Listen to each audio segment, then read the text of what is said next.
Side note before we start, my throat has been dry and scratchy as shit all day, so there's Chuck that. some Dayquil.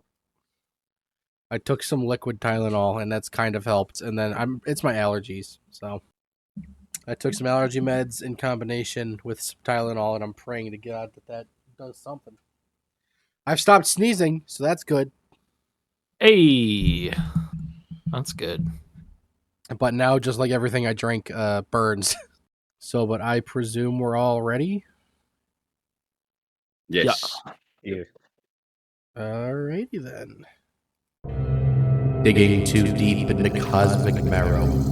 Skeletons in every closet. Corpses under the floorboards. Ancient deities slumbering. They don't understand.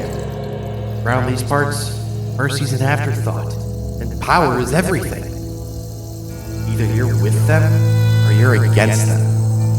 And no matter how hard you try, no matter how fast you run, and no matter how well you hide, nobody's coming to save you. No matter how much you beg, you will never be given mercy. I'll have a whiskey sour. Any demons around? Yeah, I recognize there's farms in this town that sell corn, but what about the drug named corn? The truth is always worth finding, no matter who wants it buried. In this line of work, you'll usually run into some pretty odd cases. This one is beyond me.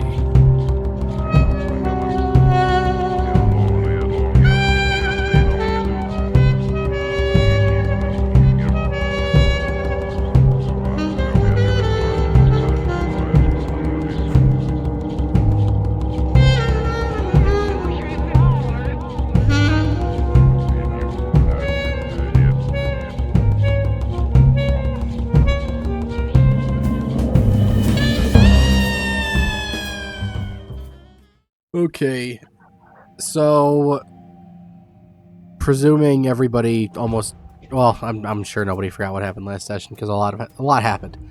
But basically, last session, for those of you who may not have remembered, and also for the video because that's necessary. Last time, Silas. Why can I not? Silas, right?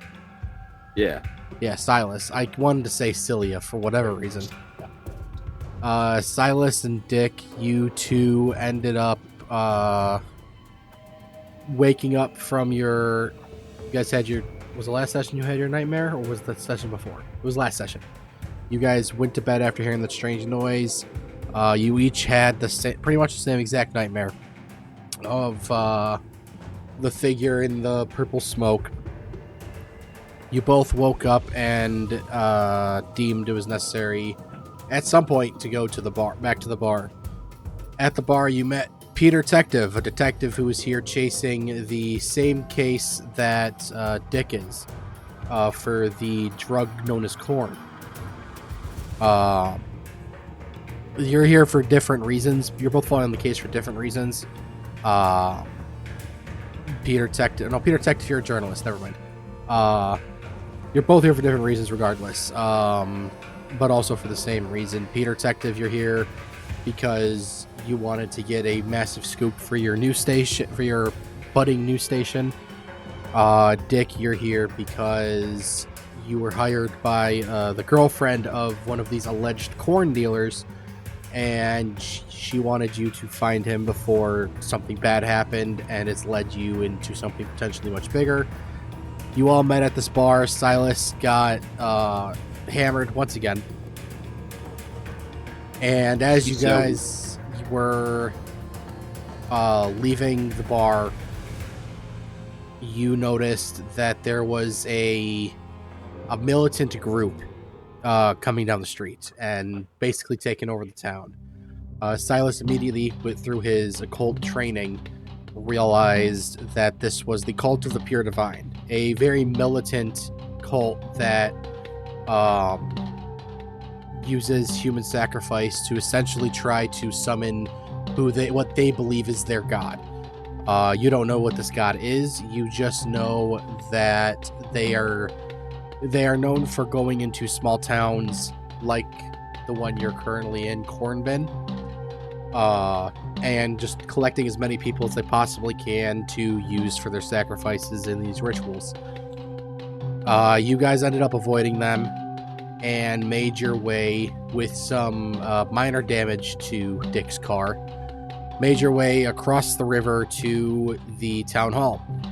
At the town hall, you met a maid woman whose name I can't remember, and she informed you that the counselors and the mayor, the moment that they heard the news that the cult of the Pure Divine was in town, they immediately got up from their meeting and went to their offices. Or you assume they went to their offices. As you went down through the hallway, you looked in each of their offices. No one was there except the mayor's office, which was trashed. You don't know what they took, but you managed to, I believe, Peter, you managed to find a roster. It was either Peter or Dick, I can't remember. You guys managed to find a roster of seasonal farm workers. They all had to essentially register with the town to be able to work, and you were looking for specific names I also forgot because my notes seemingly have disappeared off my computer as well. So you looked through this list and I believe you found the names you were looking for. Yep. Yeah, you found the names you were looking for, and they told you to head to this the Stanford Farm. Stanford Farm is very large, one of the biggest corn farms the biggest corn farm in the town, and one of the largest in the entire state of Nebraska. You guys dropped the maid off first of all, while you guys were at the city hall, Peter, I believe it was, went into the uninhabited office in the city hall, where he proceeded to collapse and pass out and have a strange dream. Silas also did the same thing and had also a very strange dream, and you guys managed to trick the maid into going in there, and she also passed out. So you guys finished up at the town hall, getting the information you needed. You dropped the maid off at her house. She's looking for her son. And the moment you dropped her off, you took off, not even knowing whether or not her son was alive. You made your way to the Stanford Farm, in which you investigated the house, and a small child who was seemingly left there alone by her parents and everybody else that was in the house answered the door and offered to let you guys eat and stay here for as long as you needed. And you also informed her that the moment you leave, it's best to hide. And we pick up with the three of you, Dick, Silas, and Peter, in the living room, discussing what you're going to do. It's nighttime. Discussing what you plan on doing in the next morning. All right, guys, we got to get to that cornfield and try to find these parents, hopefully, if they're even alive. He who walks between the rows. Yeah, there's something out there. Demons. I mean, given what we've seen so far and the weird stuff going on, I think it'd probably be best if we readied ourselves for any potential encounters we have, considering that military group from earlier. No, absolutely. That strange fog, it's not doing too well. Maybe we should take turns on lookout and then turn in for the night. Also, maybe we could... I don't think boarding up the house would be a good idea, but at least making this place look like there's no one inside here would be a good idea.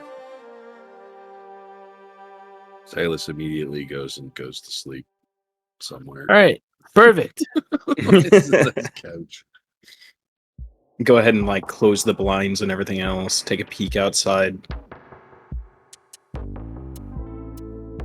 If anybody needs me, I'm gonna hide in this closet and sleep in here. I'm just gonna sleep on the couch or something else comfortable. All right. You all end up. Couch.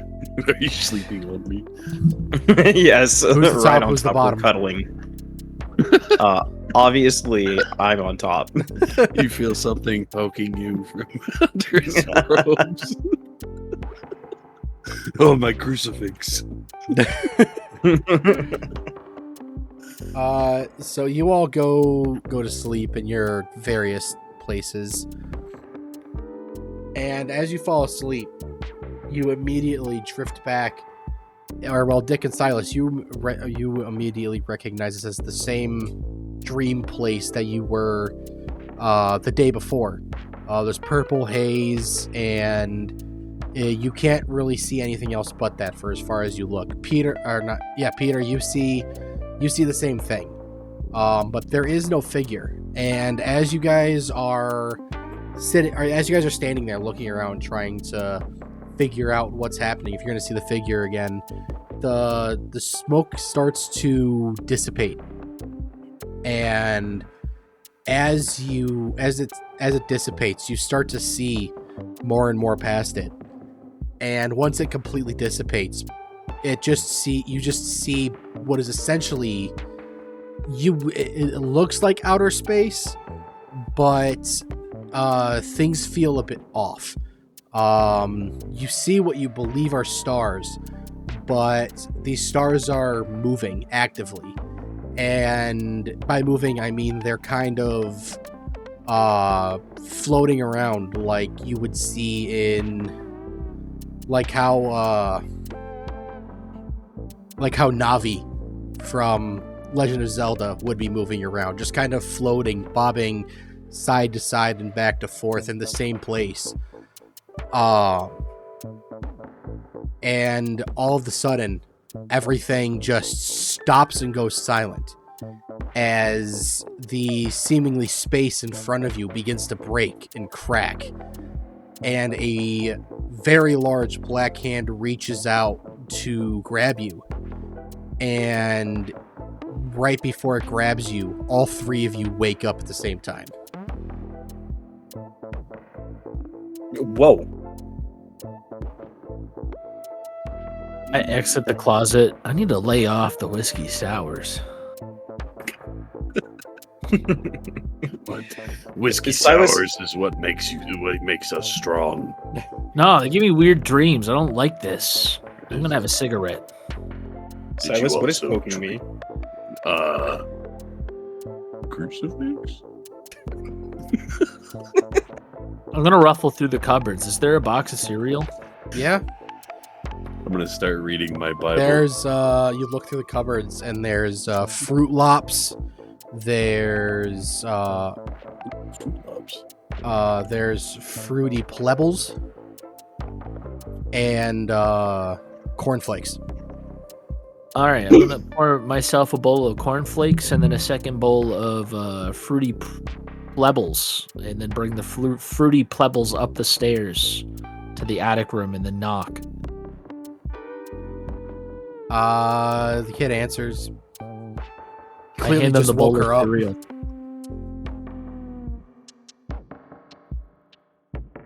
You hand it to her. Which one did you hand her? The plebbles, Okay, she takes it and thanks you. Then closes the door. and then I walk back down the stairs and start eating my cereal. So we're gonna go on those cornfields later, right? Or maybe sooner rather than later. I don't know if I want to be in this town that much longer. No, that's completely fair. Things are getting weird. The Yeah. cornfields. Oh, right. well, I he's must off, I exercise guess. This demon. The Silas jumps out the window. He misses the submit handle my- completely and slams into the front door. I'm I gonna don't drink know my if bowl I'm of doing cereal. any jumping in my state. I put the bowl in the sink and then head outside. Well, that's the window, you guys. That's not the front door. Oh yeah, this is the front door right here. So as you guys are going out the front door, no.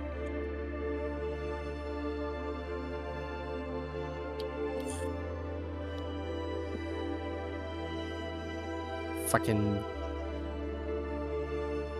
stop.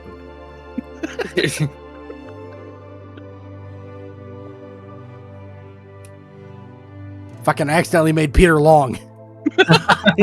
He's got a long Peter. Peter Long. Peter Long. So as you guys are about to leave, you open the door, and you immediately see a cop standing at the front door.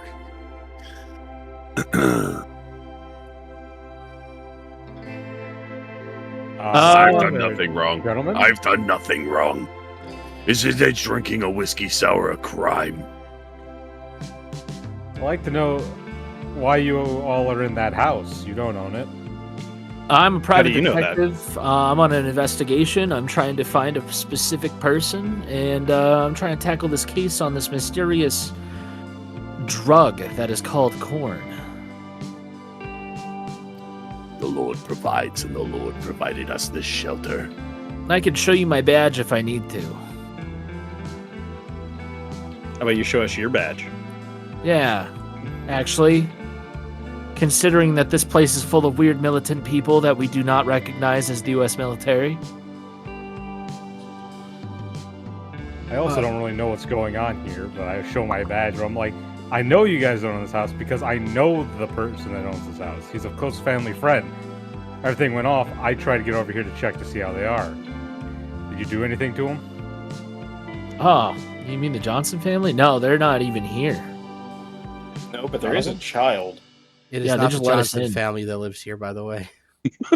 Johnson family, my bad. I missed the name and could not fucking remember. It's the Stanford Farm for a reason. Stanford family. Because I've been speaking after them. Sorry, I had That's to your swap own it off. last name. That's the name of the people that own the house. I was there like, no, that can't be right. I know the people that own this house. Known them for years. Like, I don't remember the last name being Johnson. Silas goes and tries to push past you with, and his hand feels like a freaking feather. I just sit there looking down at the fragile old man. I'm like, yeah, he's no threat. And I just let him go. It's like, all right. Hey, don't let that guy go. He's a threat to himself. I start wandering off. Gosh darn it. Come on, officer. You're coming with me now. We got to get this investigation going. What about the child? They're fine. There's like a whole thing going on. They got their own. You talk to them if you want. They're not going to talk back. All right, we got to go. Wait, hold on. But there's a child in a cornfield. This sounds familiar. Oh no. The children of the corn! It's not even the 80s right now. Come on, we have nothing to fear.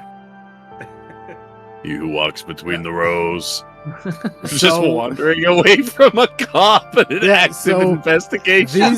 These three people just walk out of the house of your friend's house, who they know their daughter's in there because they said she was, and they just Their walk daughter. away from you. I mean, I'm here for the family. I gotta go talk to the daughter. I don't know these guys. I'm not gonna chase after them. Alright. Got questions, though. I gotta check the safety of the daughter, since I know she's there. He's choking on her cereal. There's a dead body upstairs. She's like, no, they killed her. She's allergic to fruity pebbles. Next, while Stone is talking to daughter, I'd like to make a check for some farm tools that will help me navigate the cornfield better. I mean, are you going in the shed? Yeah. Yeah, there's plenty in there. There's like 2 or 3 pitchforks. There's shovels. There's like firewood axes, I should say. Like, there's plenty of tools in there.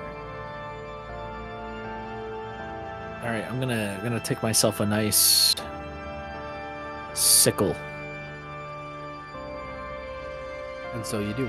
Bert, you go into the house, and it doesn't seem to be like anything was stolen or anything, from what you can tell.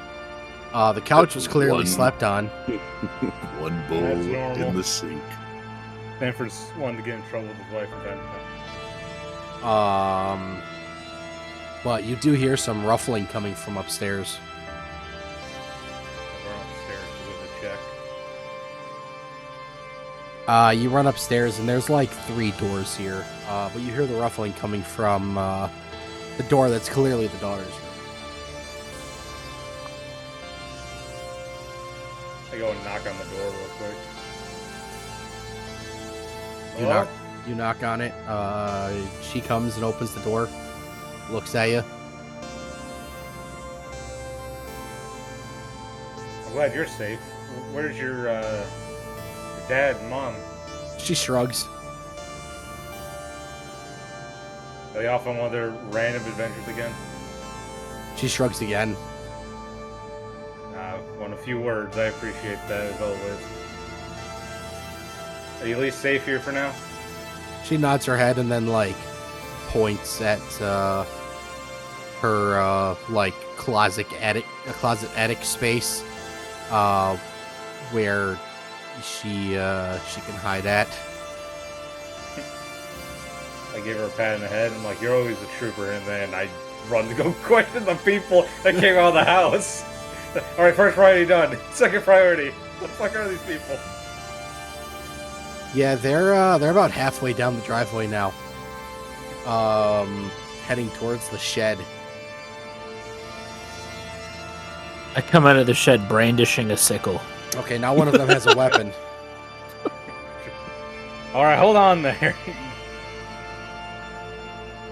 Lower the don't need to get crazy with the weapon. It's a tool. It's a tool.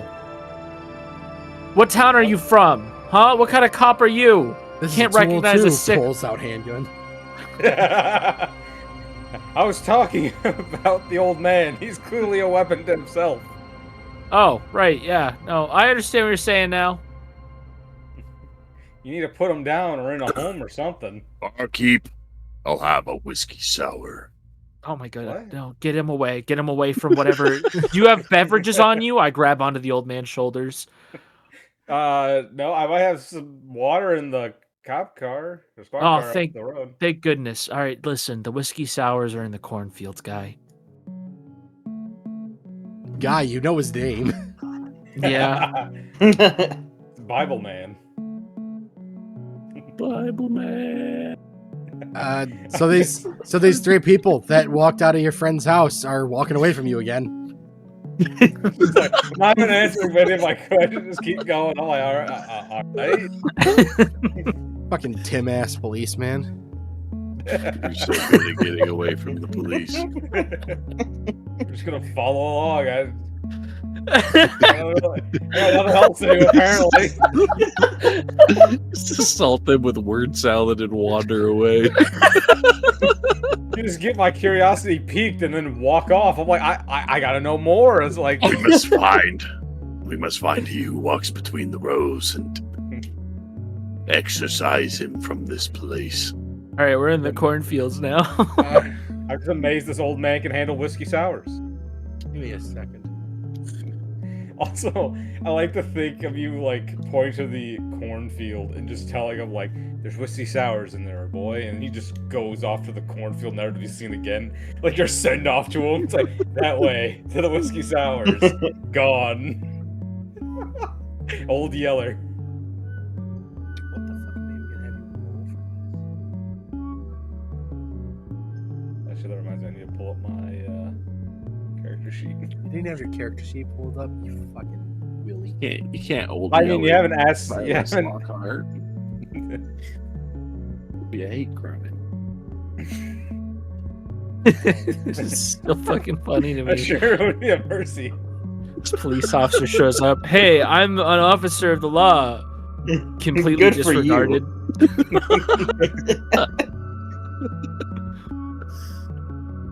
Oh, you got a I got a badge too. Walks off. You don't even show me your badge, really. Kind of flash it at me and walk on. I can't even. Tell if it was real. He literally knocked on the door. Who are you? You don't live here. I'm an officer of the law. Nuh-uh. Runs for the cornfield.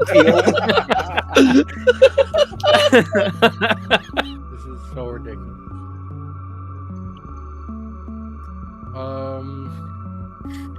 This is the least violent, aggressive cop I've ever seen.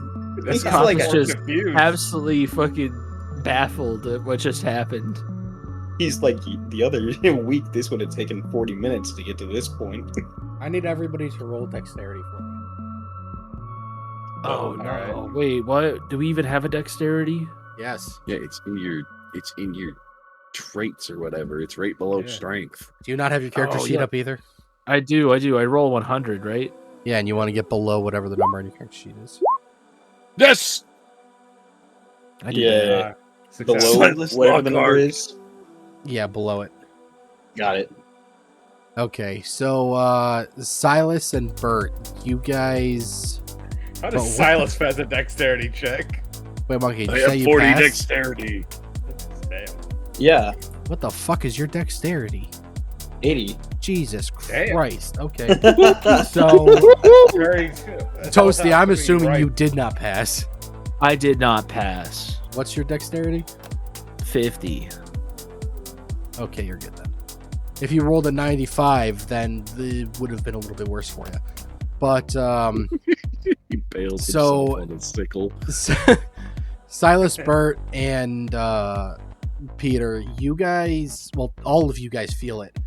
But as you guys are all talking and trying to just walk away from this cop, you all feel, and, well, first you see this massive flaming light in the sky coming down. And it doesn't take long for you guys to feel this massive rumble in the earth as it clearly impacts the cornfield. And as it hits, Wrong campaign. Silas, Dick, and Bert, you guys all, you feel the shaking, but you're able to stay up. Or not Dick, Peter. Dick, as it hits the ground, you fall on your ass. Well, that's what happens when you go outside before drinking your morning coffee, Dick. Start to get right back up. And as you guys are looking around to in the direction where this thing fell, you see a large plume of purple smoke starting to come up from just on the other side of the cornfield in front of you. That must be what's producing the smoke over the town. We need to be careful Fallen though, because it has some angels. crazy effects.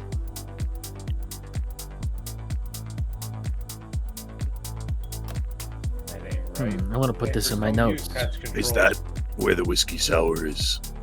No, that's probably where all the I wander Weird. off towards it Oh. before he speaks. just hypnotized by the smoke? It's like, I sense whiskey sour. So Bert I look over at runs Peter off. and I I was gonna say Bert immediately seeing that this thing impacted in the earth on the other side of the cornfield. He immediately takes off because he's a cop. Then I was taking off, and this is also my friend's farm. I gotta see what happens. and then They're Silas, being stupid, I guess, thinks there's whiskey Hey. sours over there, and begins to just mesmerizingly, I guess, walk over to this purple smoke emitting thing. Peter, we Right. should just observe what they do and hang back. I got my notebook out and I'm just Try to, writing what would down I notes. use to try to discern what this thing is? I take a picture. Well, it's on the other side of the eyes. cornfield, so you guys don't see Oh. where it is. Dang it. It's like on the opposite side of the cornfield to you guys. So we should go through the cornfield. Off of the corn maze. That does seem to be the only way to get to the other side of the cornfield from here. I push Silas into the cornfield. Ow. Brick Munchkin. The corn hurts my frail skin. Silas, roll dexterity for me. Oh no. Why you do this to me? You have to kill Either this poor old detective- man. I failed. What's, Oh god. what's your dexterity? 40. Oof. Is that a major fail? A little bit.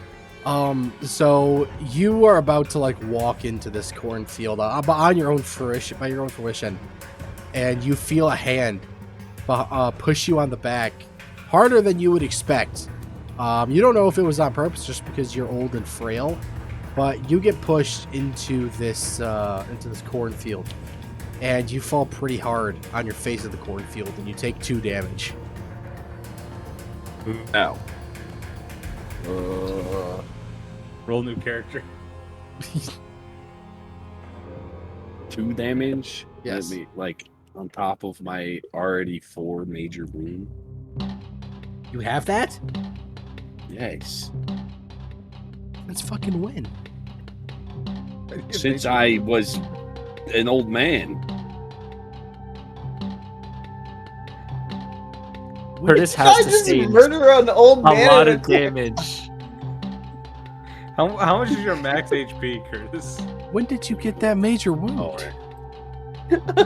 What was that number, Curtis? 8. 8. Okay. I have 12. I don't remember you getting that major wound. Well, I didn't get it. It was in the character creation, I think, for being old, if I remember right. I don't remember that. I didn't want to actually Consult the push book. him. Consult the book for old men. Because if I remember correctly, your age only affected Strength. your stats. You got like a -4 in everything.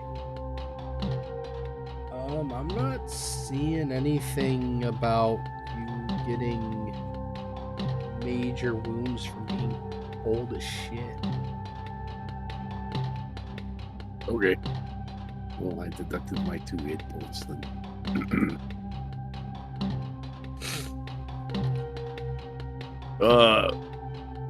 Nixon, I don't think I like this news hound guy. I'm starting to feel a bit iffy as a man of the law myself. Let me pick you up. I guess I'm watching over you again. It was for science. You're not a scientist. You're a reporter. You don't know that. Can you explain what happened in the mayor's office? I think I have corn inside me now. The only thing I can explain is that old woman falling on her face. Well, obviously you're speaking, so where did the corn go? I'm not going to answer that question. So I pull out that formerly pea-soaked covered rag that I took from the janitor's office inside the mayor's office. Sorry, what? And I was I- looking at the book for how damage affects people. Well, I picked Curtis up. I helped him get up. And now I'm taking the random rag covered in pee that's now probably dry. And I'm helping wipe the mud off of Curtis's robes. With the dry pea rag? It's the only rag I got. Okay. You're rubbing me with dried pea. Do you know that? Also, isn't You it just your see own me pull a blessed- rag out and start helping you. Isn't your own blessed dried pea as well? Thank you. Yeah, it's blessed, so it's fine. Now it's a random rag covered in pee and mud, Is the and mud been I'll blessed? put that in my pocket. Just carrying around a mud and pea soaked rag in your pocket. Well, for one, it was to help me open the doors that were covered in pee, so I wouldn't have to wash my hands. That is true. I don't remember who, Wash but your one of you hands. guys pissed on the doors, so. It was Curtis. Curtis. That way he can bless his pee to see if anything happens. Oh yeah, that's right. Lily just finished that Very after creepy, watching isn't it? all that, so... So What is this? Dick helps Silas get up. He's got like some scraped knees and whatnot. And you guys notice that Burt Leonard, the cop, has already just booked it straight into the cornfield. He's like, he's running. Man of action. All right, I'm gonna walk towards him. Well, he's distracted. How about we get out of here? Takes my squad car. I still gotta find that clue about that missing guy, or else I can't leave this town. And then We mission could failure. always come back. We could go to the bar. Maybe The get bar- a whiskey sour, come back. The bartender's dead. I think maybe I don't know. How are you gonna get a whiskey sour if you don't even have a bartender? Well, I just gotta hope my follow the whiskey cop. sour will be free, as the Lord intended. I think we missed our opportunity to loot that place. I'm gonna push on. Although, I'm gonna follow the cop because it Did would we be ever good for a figure out story. what damage does? Yeah, no, you're fine. Okay.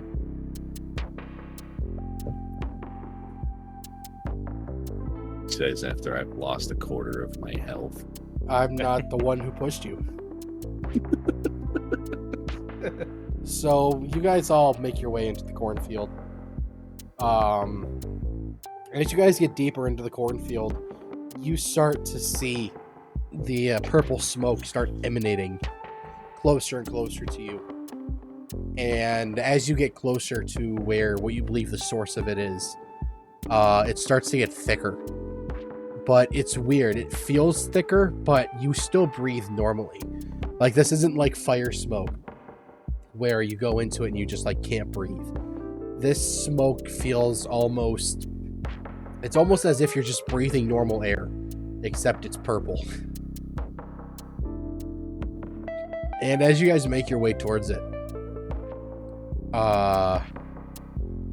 you get closer. And you start, Bert, you're the first one who notices it. And you see that it's this massive rock or meteor for, as best as you can tell, it's a meteor. But what's weird about it is that it's almost like perfectly spherical. And as the rest of you guys catch up to Bert, you see the same thing.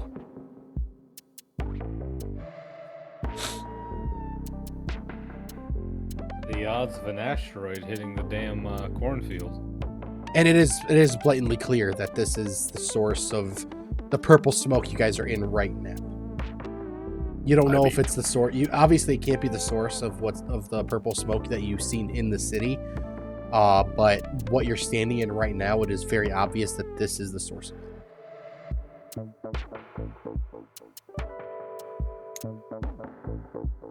Well, what do you make of it, officer? I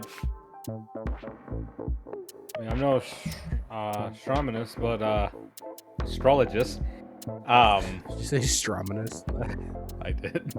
Yeah, like I'm gonna pull out my notepad and in my notes, I'm gonna write down officer astronomist.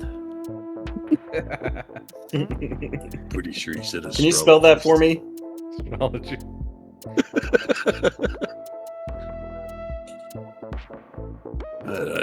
A fellow reader of the stars. Part of me's also worried because I know there's the study of weather and the study of stars, which I, as a kid, would get confused. I don't know why. Oh, meteorologist. Or so, I think meteorologist is like the weatherman. I think it It was. is. Yep. If you think about this star on your keyboard, that's an asterisk, so it's astrologist. Okay.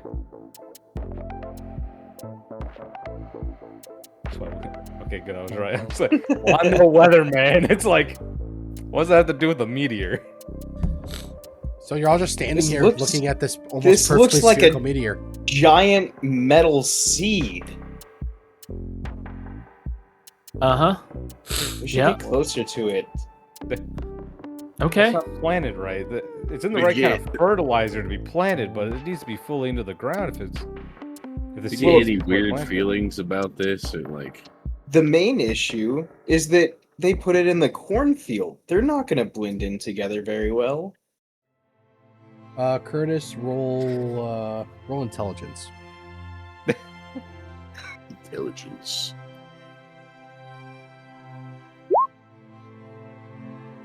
Oh. Yeah, never My mind. intelligence is actually 75. You can use your luck points to get it down to a 75. You can spend 2 luck points to get it down to a 75. Okay, I'll do that. All right, remove 2 luck points from your current luck. As you look at it, you remember back to, I guess education probably would have been better for this, but you're going to get the same description anyways. As you look at this, you start to think back on your education and into the church, and you start remembering during your research that you read about certain we'll say not species, but certain what's the word I'm looking for?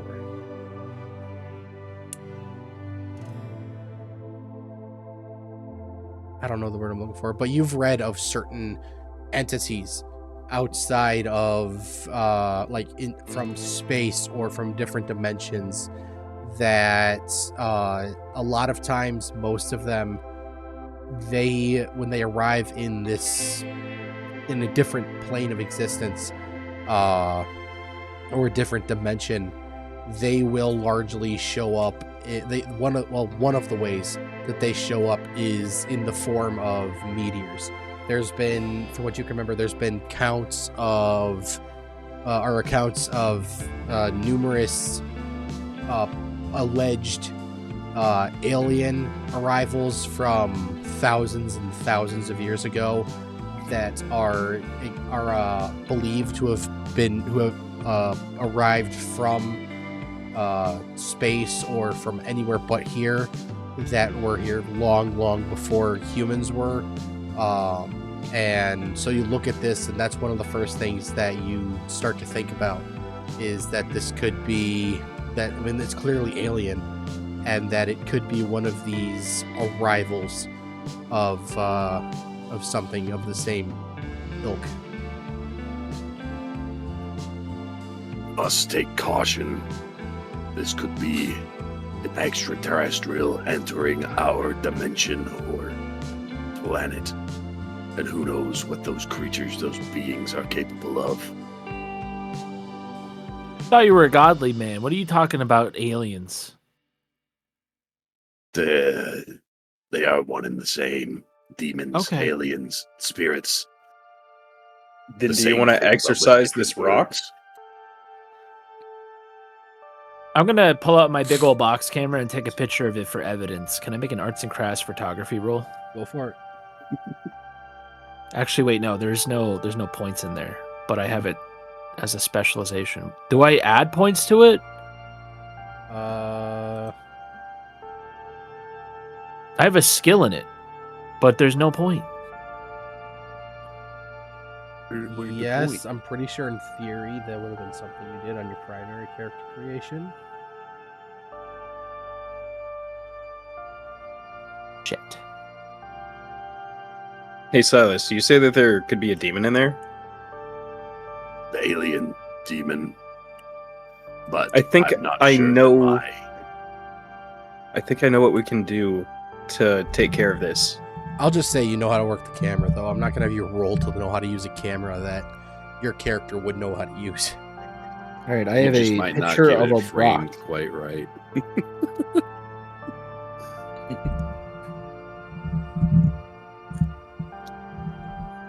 So anyways, over you two. I don't know that I trust anything that you say, Mr.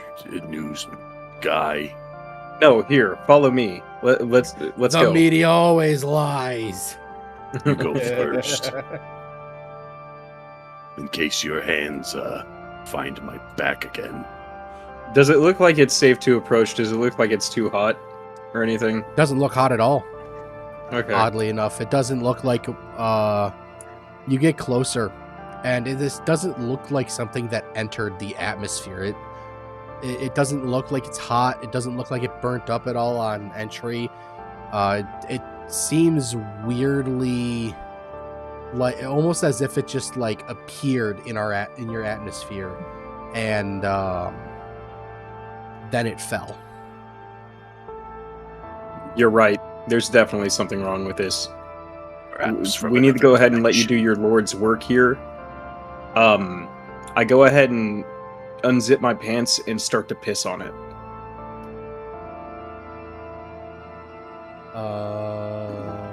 Okay. The detective dumbfounded, like, what's going on? Believe it or not, this is kind of normal. Don't worry. We were taught how to do this. I kind of sneak around so I can peek. I just need to bless your member. I just want you to know that these guys are not lawmen. I've just been traveling with them. I start showering it down like a fire hose.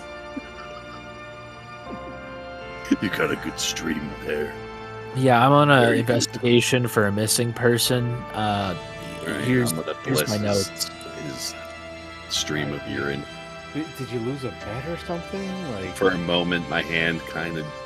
He was just kind of around, man. But then I shake my head and pull it back. He like gets some of the speckles on his hand. he looks so fragile. I'm like, I'm surprised he's still kicking. Yeah, just read these notes I sent you. I mean, handed you. As you guys are doing whatever the hell it is you're doing, He just blessed my piss. you notice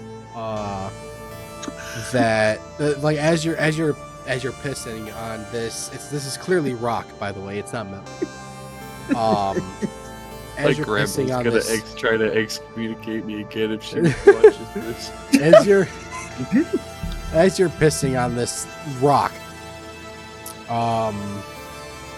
you start to see it shake, and it starts to split open right in front of you.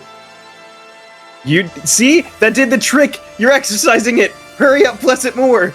Everyone start to piss on it! I'm gonna back up. Don't join in. I'm gonna I put my recall the hand on my dream and the weapon. hand reaching, and I am backing up. So it keeps cracking, and it goes all the way up around. And as you back up, you start to see something emerge from it. Almost like this is a seed opening. And as it starts to climb out of the top of this, you get a better look at it.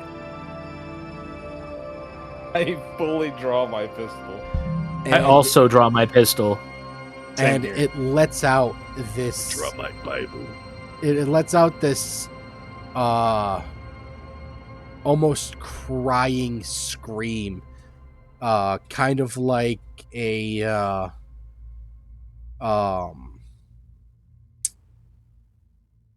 almost like a Silas. You can only equate it to what you would believe a demon would sound like, and it screams into the air.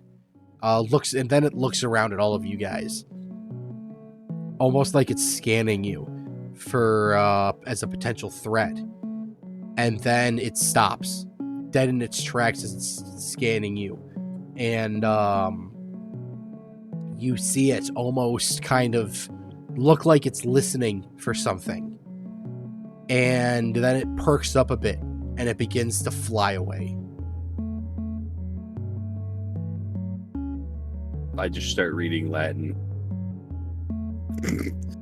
Very. I look at my new officer friend and go, you know, you're pretty calm under pressure. I was surprised you didn't fire immediately.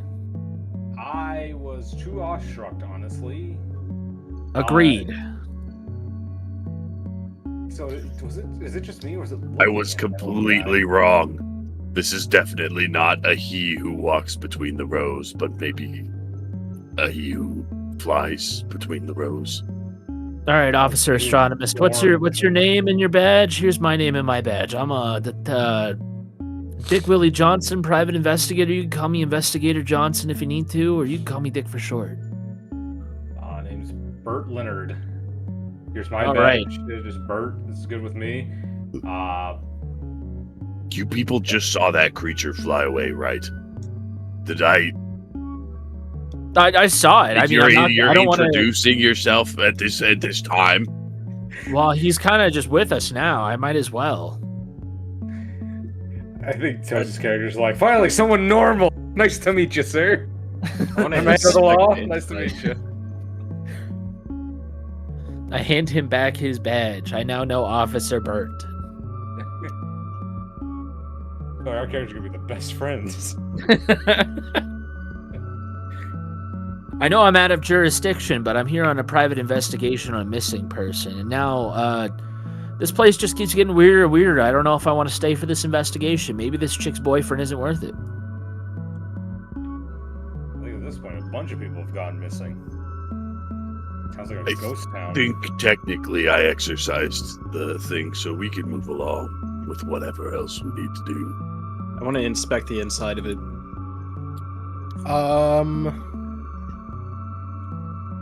Could get like mutated into some creepy creature.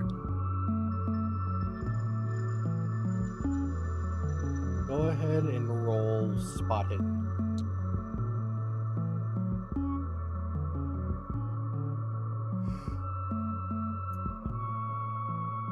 Oh god, it starts again. I do 100, right? Yes. Oh, passed! All right.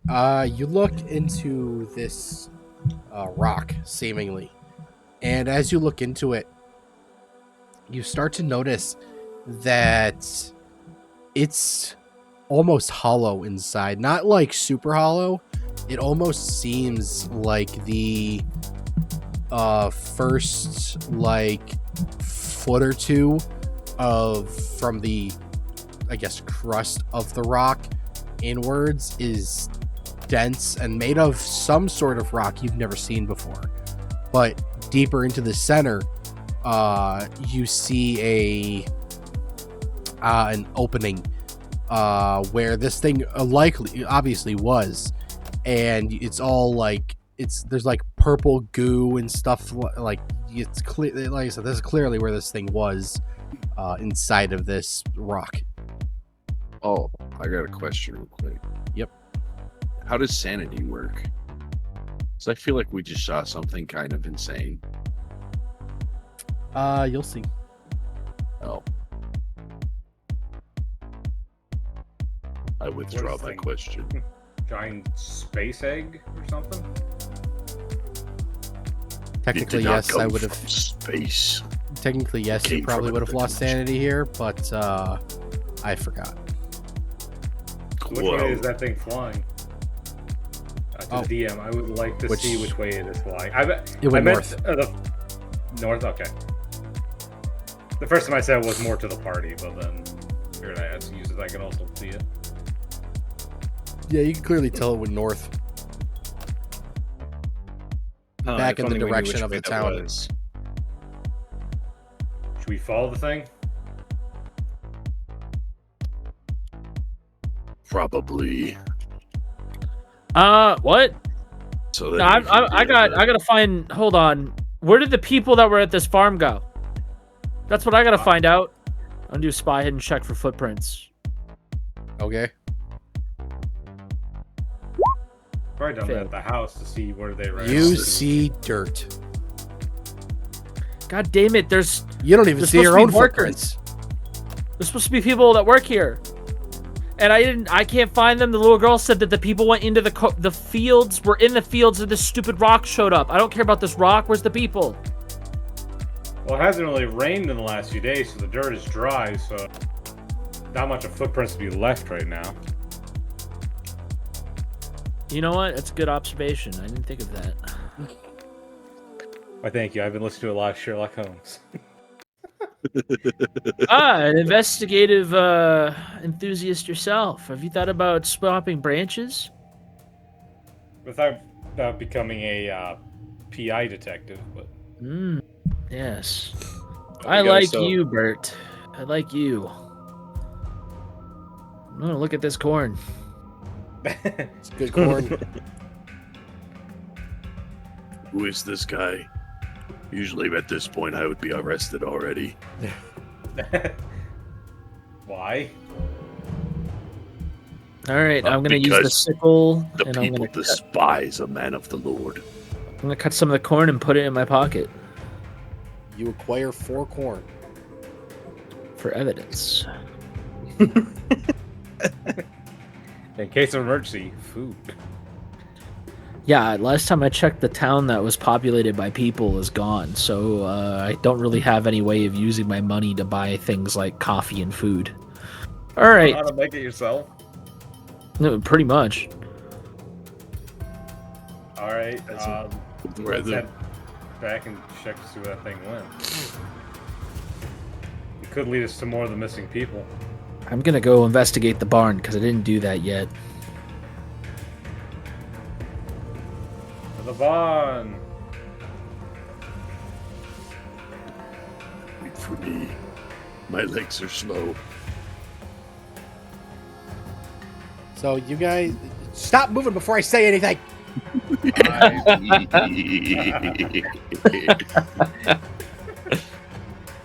Fucking heathens, baby. Gun ho.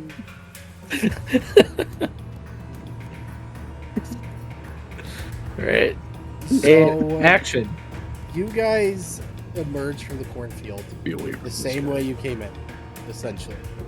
And you make it back by the shed. And I don't have tokens for these because I couldn't find them. But as you walk out, you notice that there is basically a full squad of these Cult of the Pure Divine guys standing right here in front of you. Right, we should probably leave They have invisibility cloaks. before they see us. I duck behind the shed. From my belt behind my back, Oh, just shit, they're slide giants. my pistol out.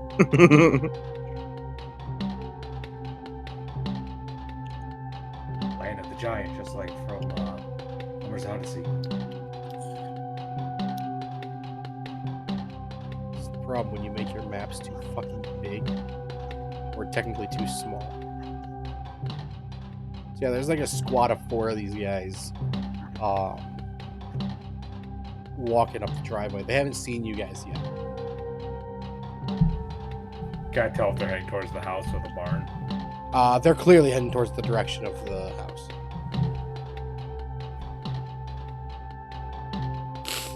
I remember the I'm gonna daughter's duck in behind there. the shed.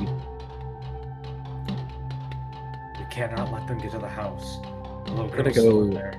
Straight over here. I'm just gonna follow my caretaker very slowly.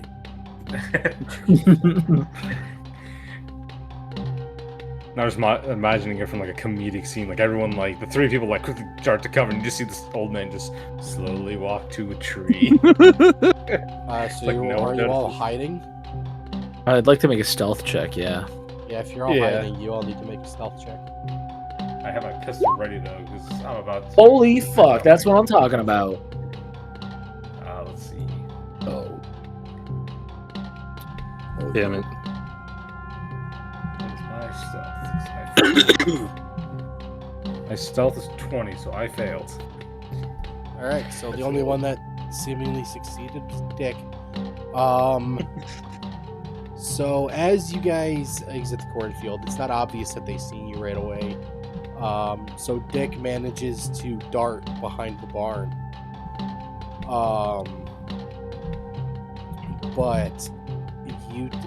They look to their right, and they notice Peter and Bert running towards the direction of the shed, and they notice immediately Silas just walking towards the barn, like he's not even in a rush. And as they notice you, they immediately just go, "Stop right there!"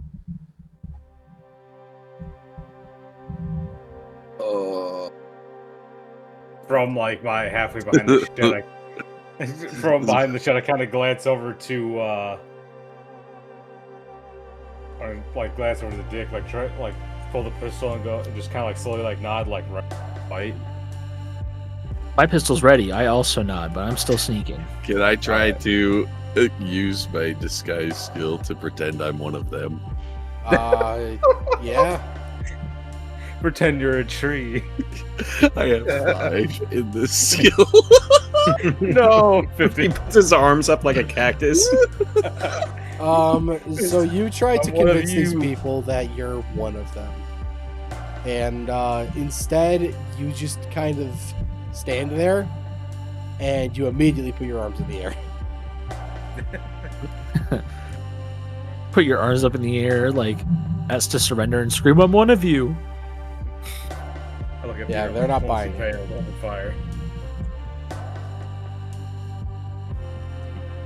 I want to lean out and take the quick first shot to give more covering fire for Silas to get behind a tree or something. I am standing still.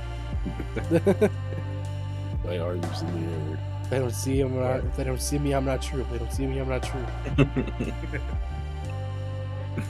We're like yelling at him to run, and he's just still standing there with his hands in the air.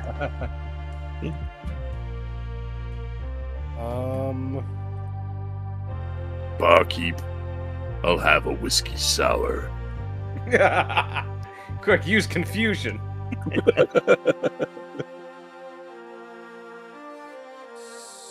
So that would. Okay, I gotta look up the combat rules now. Because I wasn't expecting you to shoot at these guys. Even though I really should Well, have. Well, one, they're armed. 2, they're heading to the house of the little girl that's a family friend. So I'm not letting them touch them. We didn't even Yeah. talk to them. What if this is the family? You also don't know recognize who the they family. are. Birds a freaking hero. That's true. Stone's character does not know who these people are. Stone doesn't. Yeah, So as far as everyone else is concerned, you're just like shooting at. Like, I mean, everybody else can recognize these guys as the cult of the pure divine, but from if nobody else knew that, you're just shooting at strangers.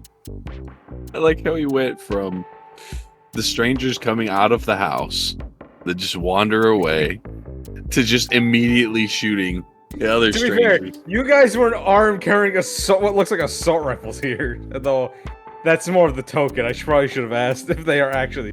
But wouldn't I have noticed these people like ransacking the town? No, It's like- you weren't coming from the town.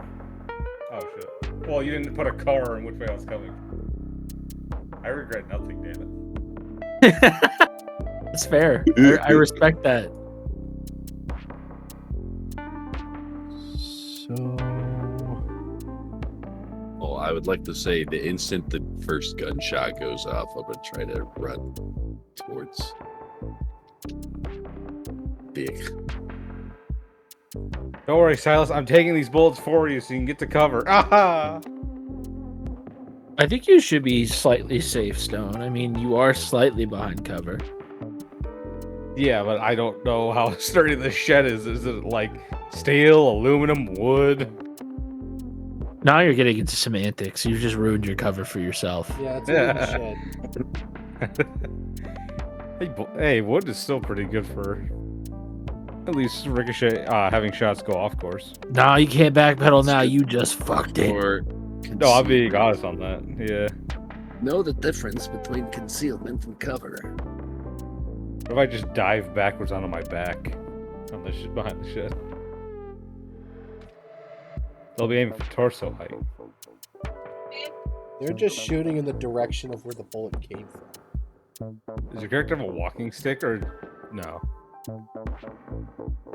Somehow my character walked all the way from who knows where to get to that bar. The whiskey sours give him strength. Not much, but just enough. I drink enough and I just wake up in a new town. It's his urban exploration. So drunk you don't even realize you're hitchhiking. There's no reason why I should not have been able to find this. We would pick up a mad priest on the side of the road that would immediately start proselytizing and shaming them for their sins. Am I dead yet, or? Give me a fucking second, alright? Bushy, you know what? Yeah, you are dead.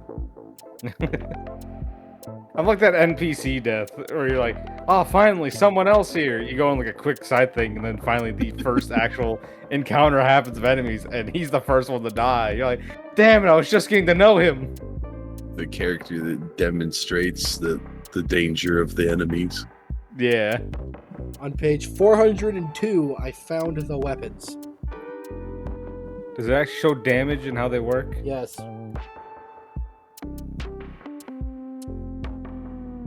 Did you send the pedia to the Cthulhu paid or chat, Toasty? No. Yeah. Okay.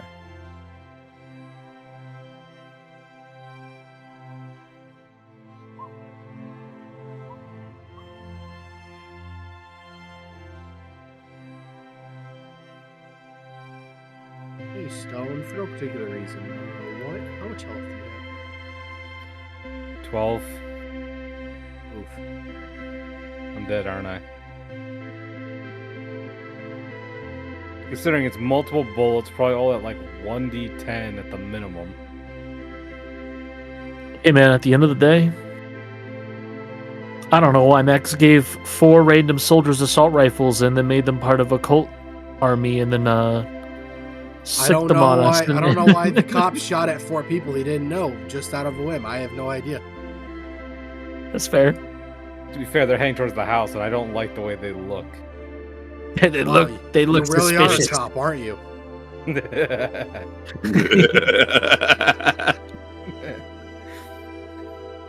Okay, so taking away all of the negatives that they had because you're behind cover technically, and based off of how many bullets they each fired, you take 8 damage. Oh my gosh, I lived.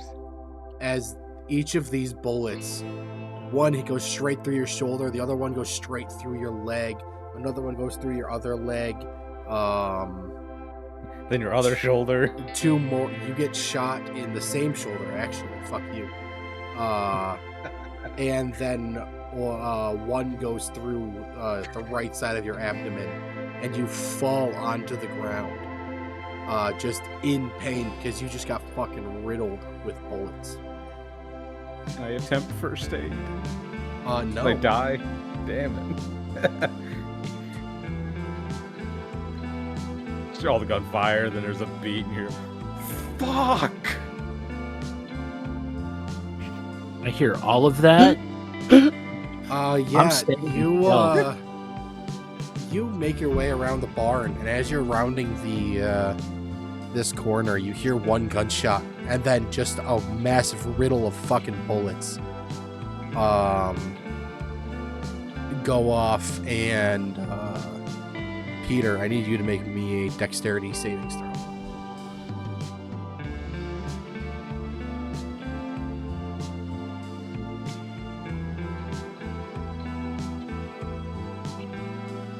What was your My dex? dexterity is 80. Oh, okay, good. So as Bert shoots at these guys for whatever reason, you know they're the bad guys, but you have no idea why he decided to A, give up your position, and B, shoot at them without even trying to talk to them, especially as a cop. Yeah. You first ask questions later. Jeez. And so, the moment he fires, you dive farther behind the shed, and you just barely avoid getting shot by these guys. And as you turn around, you notice that Peter, he's still alive, but he is very much on the ground, just writhing in pain. Yeah. As he's been shot I wonder several why. times. God. Silas, you're standing there with your hands up, just completely frozen, as you hear a gunshot to your left go off. And almost immediately after you hear that gunshot, you see all four of these guys immediately raise their rifles and just light up this shed where Peter and Bert are. And you realize, hey, this is a good time to get the fuck out of here. Fleeing. At least I helped Mex find the weapons chart. Now he knows where it is. So, Silas, you're able to get back behind the barn if you want to. All right, go. I bought you time. I don't think it was worth it. I don't know. I'm new, so no one's grown attached to me yet. Maybe Dick a bit, since I was the only normal person so far. They're So- gonna have to turn you into RoboCop after this. So after they're just done lighting you up, they stop. You hear hold fire, and they go, "Come out now, and you won't get shot anymore." Can I drag him to behind the shed? Yeah, he fell back behind the shed. Like, his feet are still sticking out, but he's behind the shed for the most part. Okay. After he says, come out from behind the shed, just between clenched teeth, only loud enough for Peter here, I just go, I would, but you shot both my fucking legs. Can I try and perform first aid on him to at least stop the bleeding? Don't kill me. Yeah. I'm just observing right now. I pass. Holy shit. All right, you're able to. Well, you don't have anything on. I'm gonna say, do you have your belongings with you, or did you leave those in the car? Or did we leave him in the car? Yeah, do you have your belongings on you, or did you leave them in Dick's car?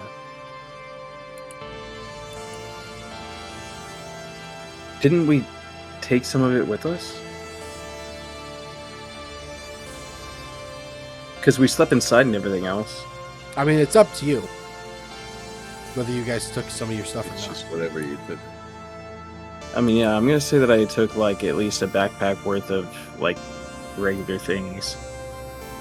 Okay, so yeah, you reach into your backpack and you grab out some like gauze that you've got, and you wrap them around his legs, and then you're able to put some like large square bandages on his shoulder wounds. But the wound to his stomach, you just can't, to the side of his abdomen, you just can't really stop the bleeding. You can't stop the bleeding all that much. Okay. This will have to do for now. Man, you really messed up. What were you thinking? Do you even know what these people are doing here? Well, the fact that they're fully armed heading towards the house where I know the parents are already missing and the little girl is, just had a bad feeling. We needed to sneak up on them. Now we lost the element of surprise. They know we're here. Well, they know me and you are here, but I don't think they caught Dick yet, but after that show, I wouldn't blame them for not trying anything. Or at least not trusting us. Yeah. To go try to search for Dick Johnson. I'll say, I think you can make it to the cornfield if you keep using the shed between you and them. Just leave me here.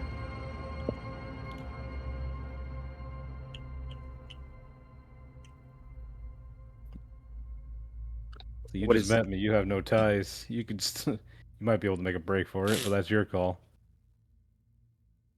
We don't really leave people behind. You would have helped us out, I think. I don't even know who you are, really. We don't even know each other's name. I just know you're the journalist who shoves old men. We might be able to hide in the cornfield, but they're definitely going to be searching it. They're giving us a chance if we come out, so we might be able to talk our way through this. Well, definitely not going to try firing again. Probably survived the first one. Yeah, your gun's on the ground like 5 feet away from you. I figured as much. They shot me in my good shoulder, so I'm pretty sure in the throes of pain, I threw my pistol.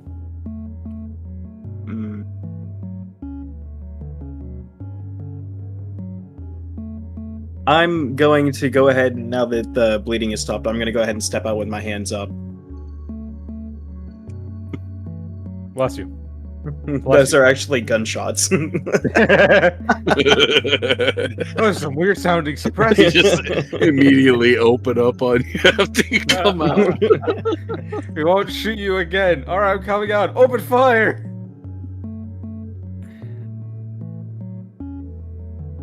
Would the first aid have done anything for me besides just stop the bleeding? God damn. Okay.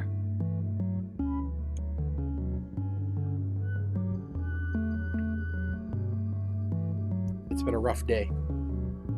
So you walk out from behind the shed, hands up, and they look at you and they say, "Who are you guys?" We're just trying to, get away from that smoke. It smelt really bad. It's just us three. We don't mean you any harm. We were just scared. Sorry about the firing. The smoke is messing with my head. Yeah, I if think you it's guys were messing with just my trying to too. get away, why'd he shoot at us? Like I said, it's messing with my head. I saw figures. Something I saw in the corn field. It's got me jittery. Sorry. Glad it was messing with my aim too. Glad I didn't hit any of you guys. He meant that as a warning shot. I don't even know who he is. Stone. We roll just met him persuade. today. What was that? Roll persuade. Persuade. This is gonna suck considering my persuade is one thing I did not put points into. Or not really any points into. I think it's a 10. Yeah. Let me double check though. Persuade, where are you? I don't think you'd be A able to 10. put points in it anyways. Nope. Let's see. Is the dice on my side? Probably not. Nope.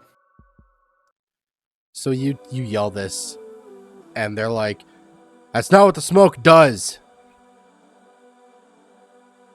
How do you know? Because the whole town's covered in it. I'm sure your friend next to you knows about this too. I didn't Maxwell, this come was from the going town. on. I came from. I actually don't know. I came from like outside of town, right? You came from Yeah, nowhere. you came from the south. Because on the map I would show you, but I'd have to bring all of you guys over to it. On the map, they came south from the city. The town is north of where you're at right now. You came south from outside of town. Like you were coming back into town as you showed up here because you got a call on the radio about this armed group showing up, and they needed all hands on deck. Hey Max, while they're having this conversation, can I do a spy hidden check in this kitchen for a bottle of alcohol and a rag? I guess. I didn't even see him get into the house. I got a 100. That's Wow. That's a Bad. super duper major fail. Which sucks considering getting an exact 100 is incredible. Yeah, this house, they're all sober. It's a dry house. God damn prohibition. I guess I'll go look for something else. Do they got gasoline in here? They definitely do not have gasoline in the house. Just keep. Maybe the shed, but Maybe they got a shotgun?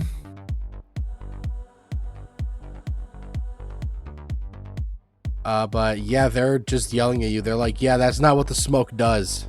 The smoke doesn't mess with anybody. Did Silas see Dick go into the house, or am I just aimlessly wandering around over here now? I'm stealth. You seen him run into the house. Well, you didn't see him run into the house. You turned the corner just in time to see someone run into the house. Maybe it's Dick, maybe it's someone else. You don't know. You don't even know where Dick is right now.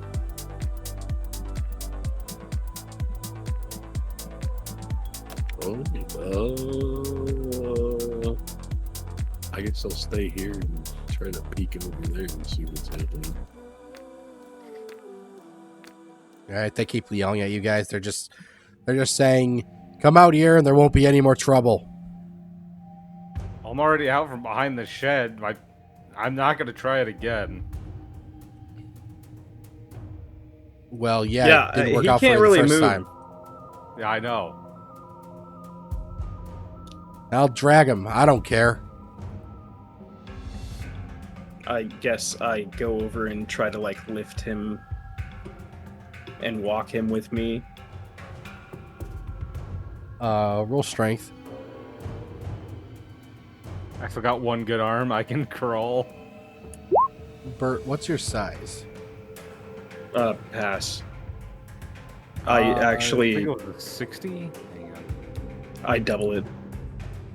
60. Yeah. Okay, so yeah, My he's able strength to- is 60. He's able to pick you up pretty easily.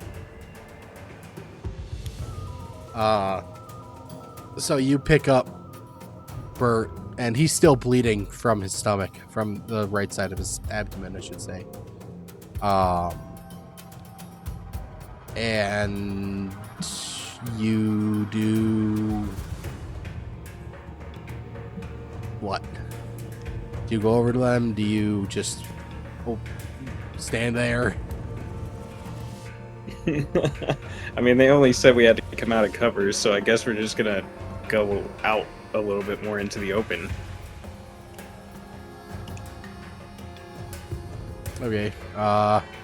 You come out from behind the shed holding Bert. And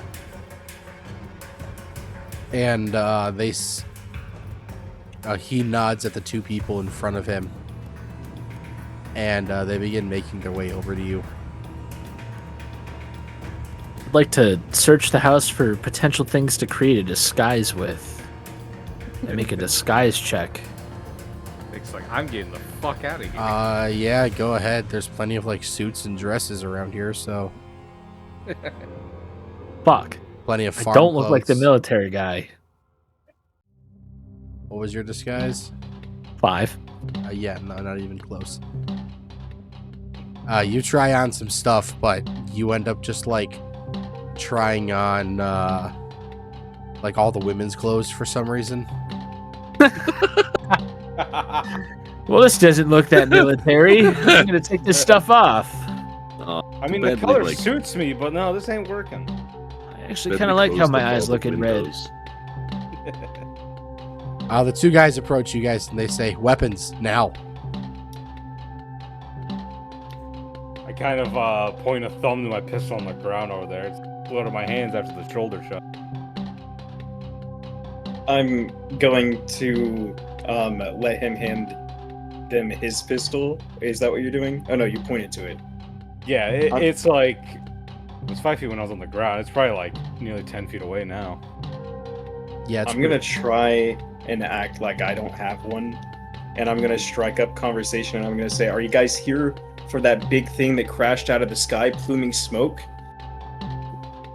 So first, No, just roll fast talk. Fast talk. Oh Yeah, shit. shit. I have fast talk too. I Yeah, also fail. have fast talk. They look at you and they go, Shit. that's none of your concern. Weapons, now. I have Max, I'd like to 75 ask, fast where talk. is my car? It's, I don't know, where'd you park it? I'd like to think right here. Here's right here. Right here, right there. Oh, right Okay, at the front door. so then you did. All right, I'm gonna try to get to my car then. Roll another stealth. Okay. Fuck. You that- leave the house. Can I Slam the walk up door. to him and just, when I see him, and just very loudly, like Dixon? Yeah, no, that works perfectly fine for me, actually. So you leave the house, and almost immediately Silas walks up, just cat, like nothing's going on, essentially, and just yells out to you. I've been looking for you. Yeah, I wish you didn't. I The wish you didn't. copper, I think he got shot a bunch. Hey, I hey, heard- you! Hmm? Hey, what's up? How's it going? Get over here! Hey, hold on. I gotta get my lighter out of my car. Over and here, wink at it. now! I'm gonna get in the car right now. I'm inside the car. I'm gonna go try to impress them with my occult knowledge. There. So they're quickly making their way towards you as you get in the car.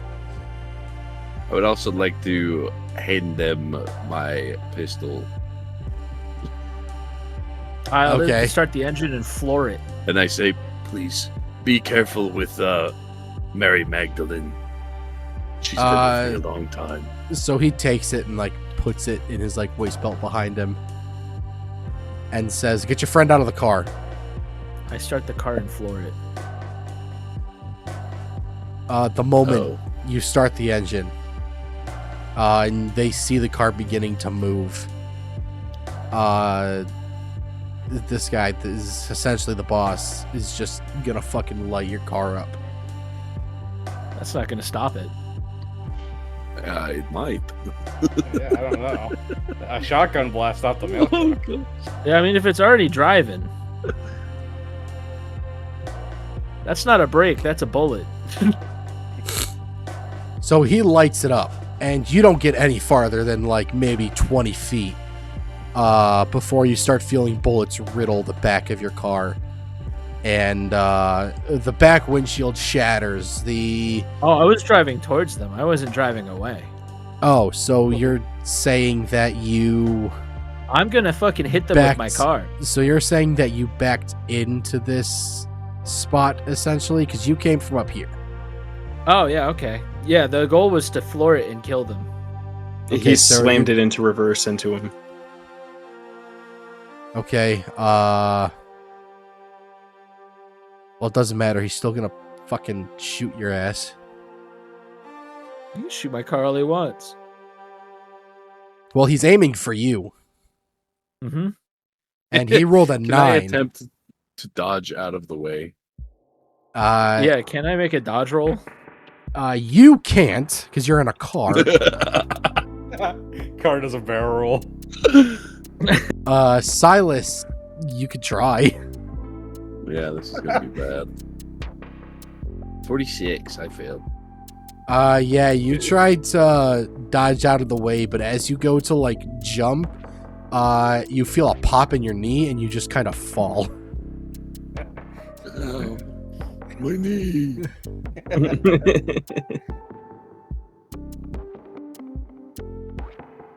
Craning my neck past the guys, just going, what the fuck's going on over there?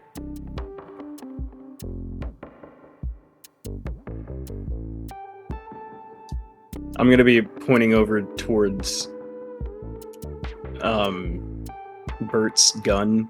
It'd be like, yeah, no, his weapon's over there. So Dick, as you go to reverse into these guys, You hear at least one of these guns light up your car, and the back windshield shatters. Some fly past you and hit the right windshield, and you feel a lot of pain as 4 bullets hit you in various places. The shoulder, one hits your hand, another one goes through your shoulder, goes through a different part of your shoulder, one goes through your arm. As you take 5 damage.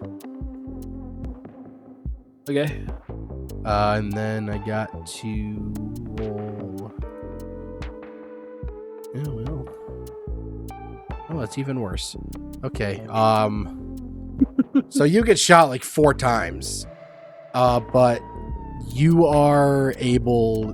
They're too busy trying to shoot you to try and stop the car that they don't realize their best course of action would have been to just jump out of the way.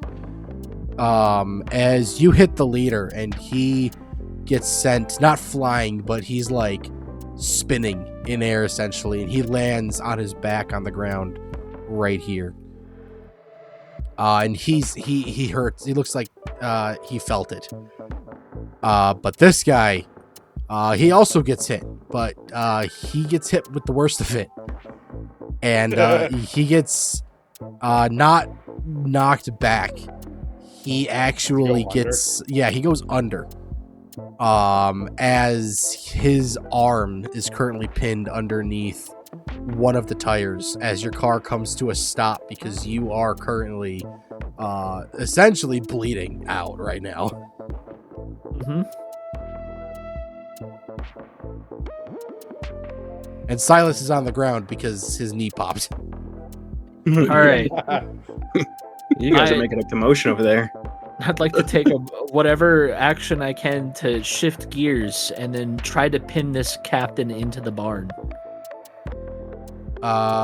Give me a second. As this all happens, these two immediately, they hear the commotion and they turn around and start running towards that direction. I'm going to try and lower Bert to the ground, and I want to go ahead and pull out a gun and take a pop shot at one of them. The one on the left. Okay. You can do that.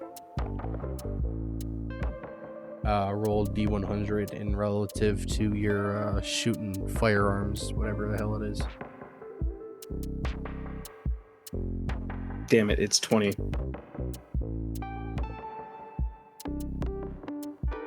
Oh yeah, you're Peter Detective. Gonna crawl back behind So- my one good arm. You go to take a shot at these guys, and it goes past them, and they notice, and immediately they turn around. I'm gonna try and run behind the shed.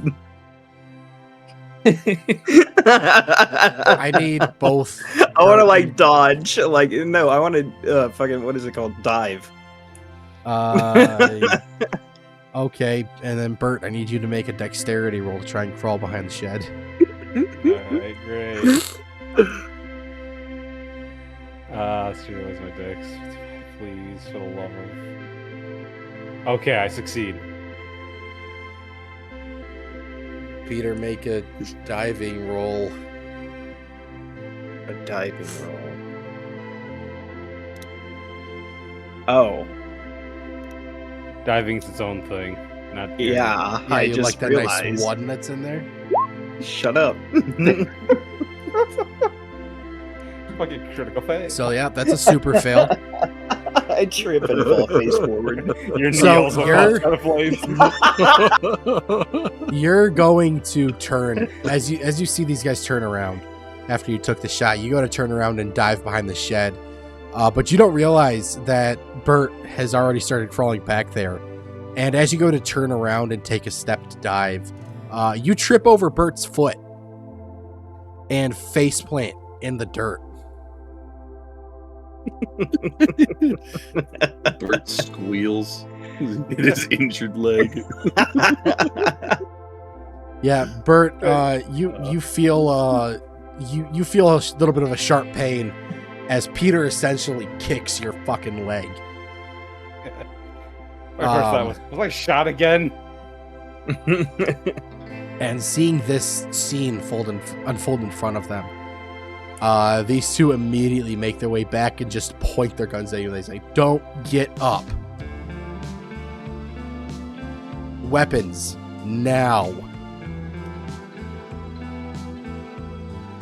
So Guys, I got this weird feeling that this is supposed to be more of like an investigative game. yeah, it was. It changed. Well, was I gonna give in to the cultists? Shift ignition to drive and slam the fucking gas. We're hitting the boss now. It's so funny because all of this could have just been avoided if you guys just went back into the cornfield before they spotted you. Well, to be fair, we roll for stealth and they immediately just freaking caught up. I'm gonna put my arms above my head, but still lay face flat on the ground.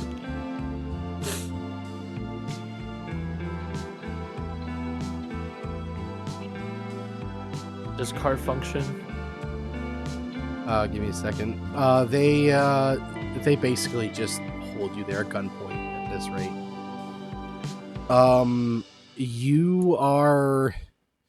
You're in the car. And you're just, like I said, riddled with bullets. You can't move your right arm right now. And I shall try with the left.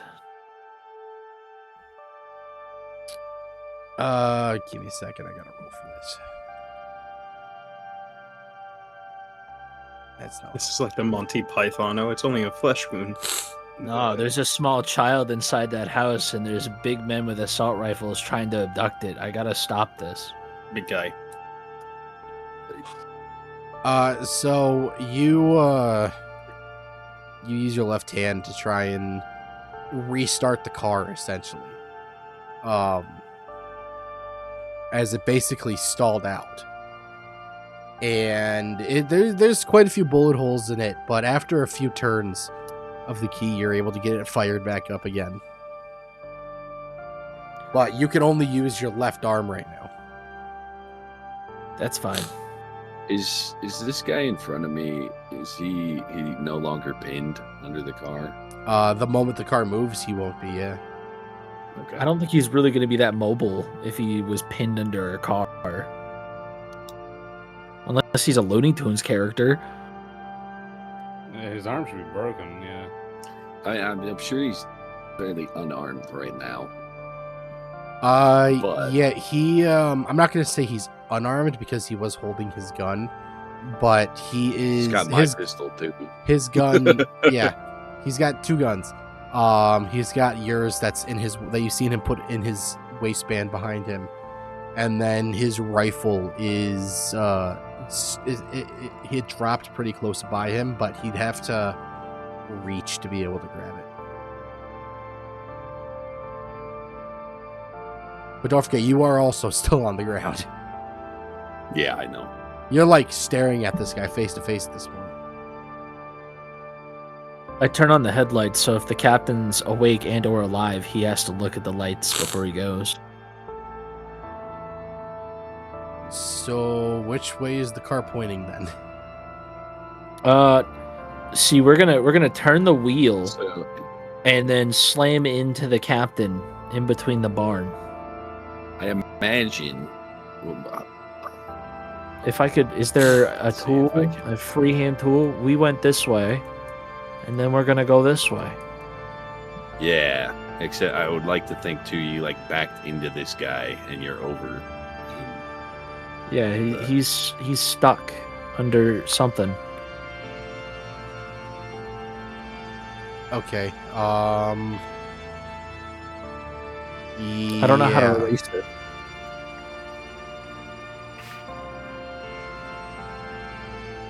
That roll 20 just kind of died on me for a split second there. Okay, there we go. Yeah. So you back up and basically run over this guy's arm twice. And you said you want to try and pin this guy? Yeah, straight onto the barn, or just kill him. Just run him over. Okay.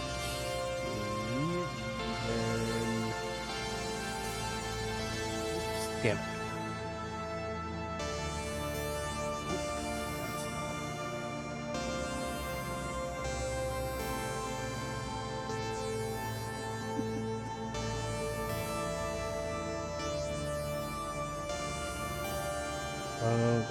Roll driving for me.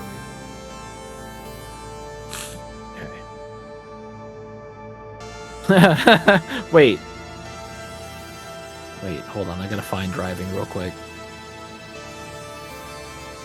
I don't see a driving stat. Oh, drive auto. There we go. Yep. Mine's 8. I pass. Oh, damn. What's yours? 20. Now I get to mark it. It's getting leveled up if I live this. You weren't supposed to see that either. Whatever. So yeah, you ram into this guy at like, I don't know, 15 miles an hour. Roll me 3D. Roll me 2d10 damage.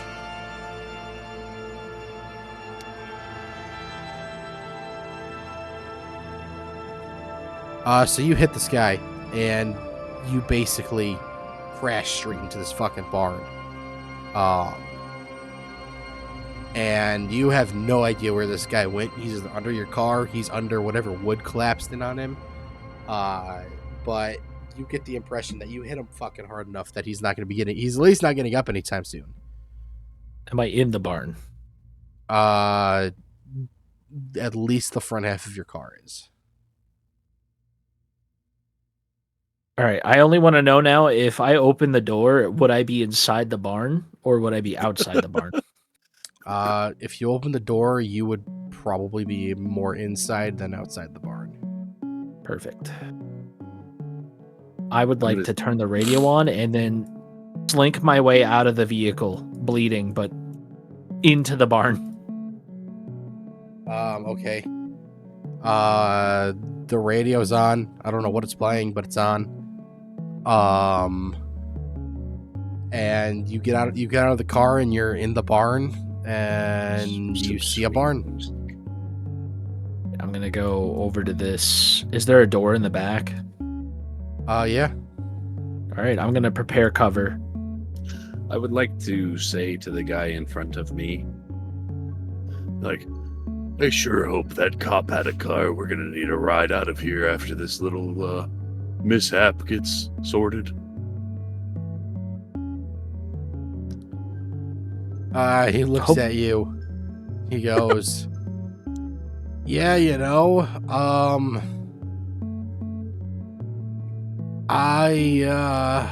I don't know what to think right now, if I'm being honest. This fucking hurts. You want to tell me your backstory there?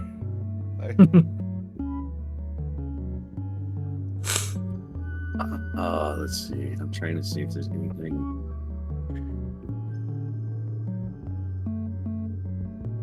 He clearly realizes that you're not a threat, especially since he's got your gun now.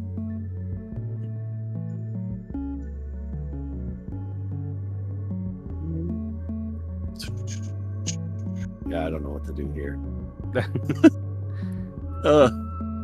Do you have Since any the whiskey sours? Are the other guards doing Do you things have a still, or are whiskey they just? sour? You don't know what they're doing now. Oh, that's fair. The only guard you know of there's only two people you know of where they are, and that's the captain, where you're pretty sure you know where he is, and then the guy whose arm you ran over is currently still basically face to face with Silas on the ground. All right, I'm gonna go to the front of the barn, open the door, and then fire 3 times at that guy. Oh my gosh. Christ. Okay. Roll. You'll have to roll your firearms 3 times to see how many hit. Thank you, everyone, for watching Call of Cthulhu. This is where we get squad wiped. 1 did hit. Silas will survive. Roll the damage for it. But that would be an Roll. 11 because the damage is +2. Okay, so Silas, you're sitting there. You're not sitting there. You're laying there. Your knee hurts. Massaging my knee. Yeah. You're like talking to this guy fairly casually, actually. Like, you guys clearly don't see each other as a threat anymore.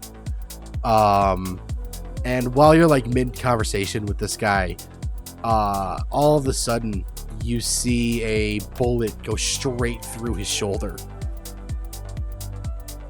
And 2 more hit like right in front of both of you. As Dick just shot 3 times at this guy. And he just goes, son of a bitch! You're not dead?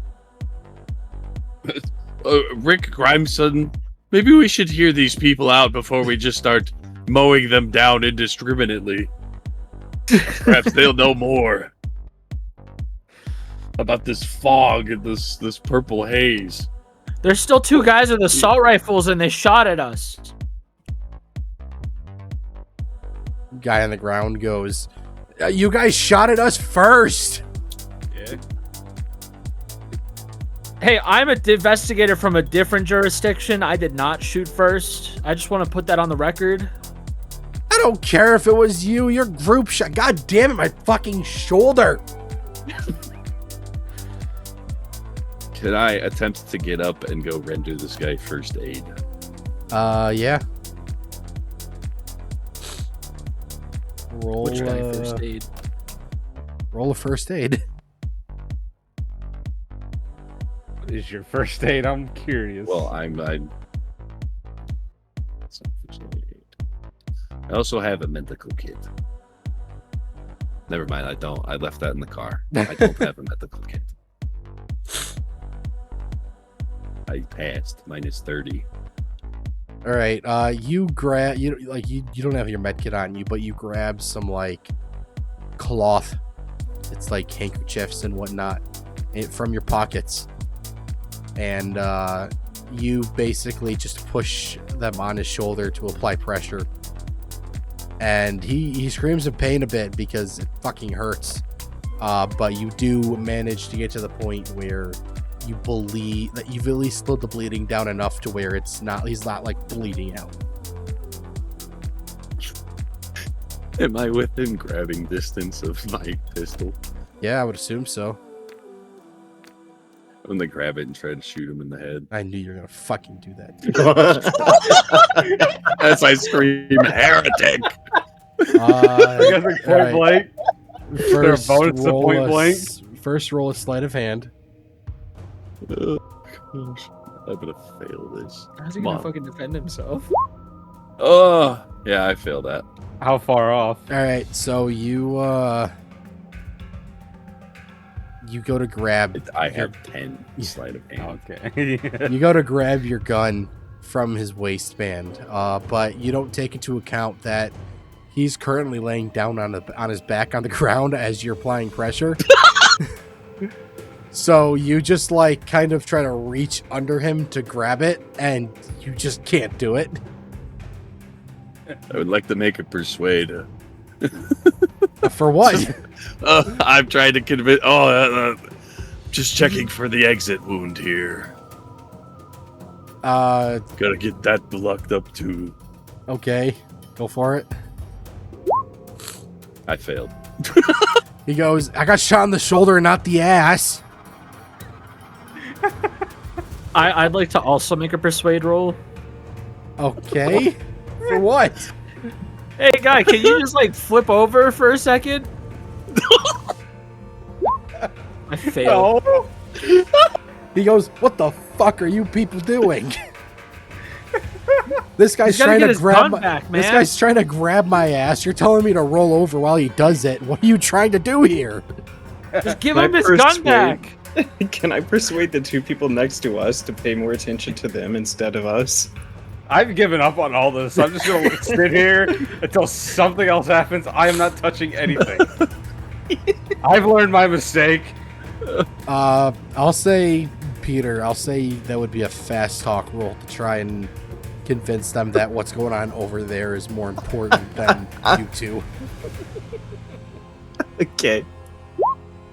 Oh no! Wait, you have luck. You have Yeah, luck. You can spend. Yes, I'm gonna use one piece of luck. Okay, so you're on the ground as they're pointing their weapons at you, and you're like, hey, there's a lot of shit going on over there. You might want to go check it out. And they're like, they look at each other and they're like, son of a bitch.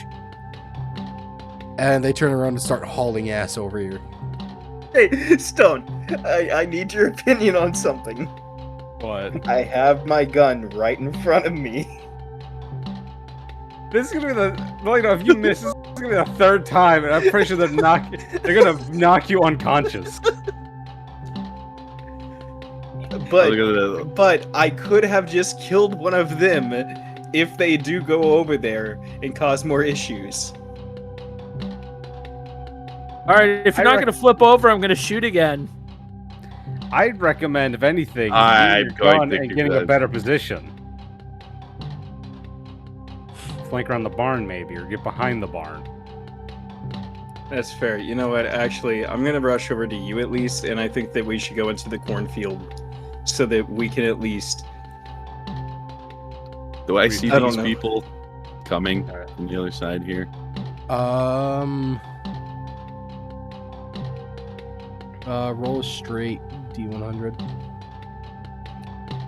Alright, so do we pick up my gun and head to the cornfield then? Yeah, you see them. You see them rounding the corner with their weapons drawn. If you think so. Nope. All they see is this guy manhandling their friend shoulder to shoulder. Good sirs, your comrade is injured here.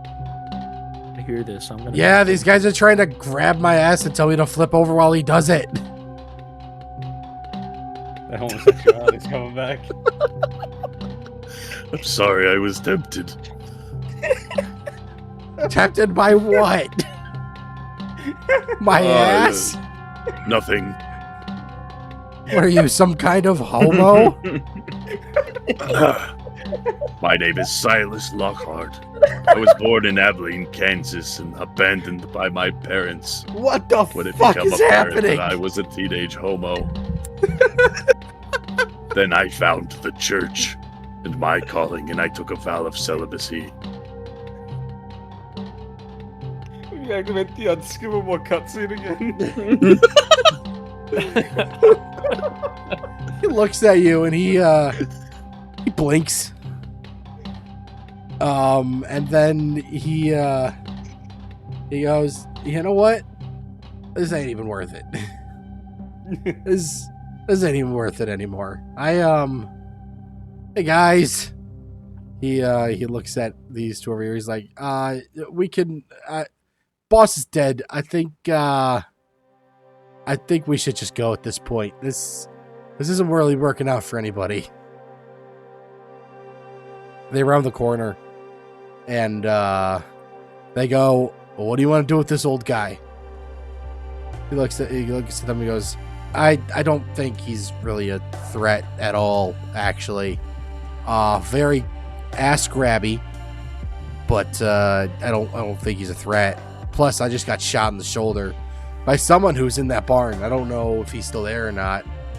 He said he was going to shoot me Or again. how much blood he has left inside of his body. But the boss is somewhere under that car, so I think we need to leave and regroup.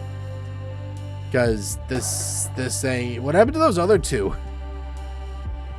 They go, well, we heard the commotion over here, and figured that you guys were in trouble, and clearly you are.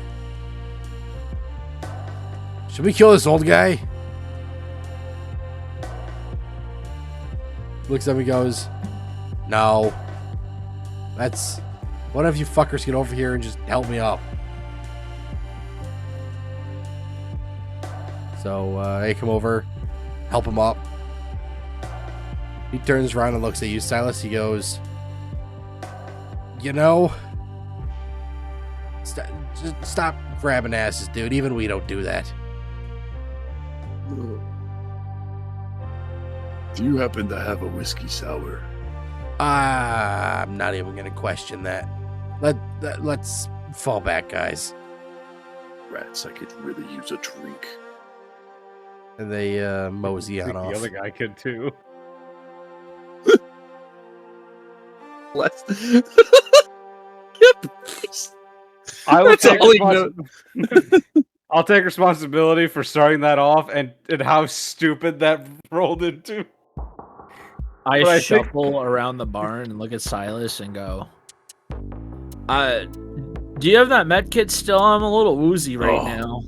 It's in the car. Yeah, you can. They're unlocked. I fall over. Can I even get into the trunk? Silas, as you walk over to the barn, you start to hear cracking, and even more cracking, and even louder cracking, as the barn is starting to collapse in on itself.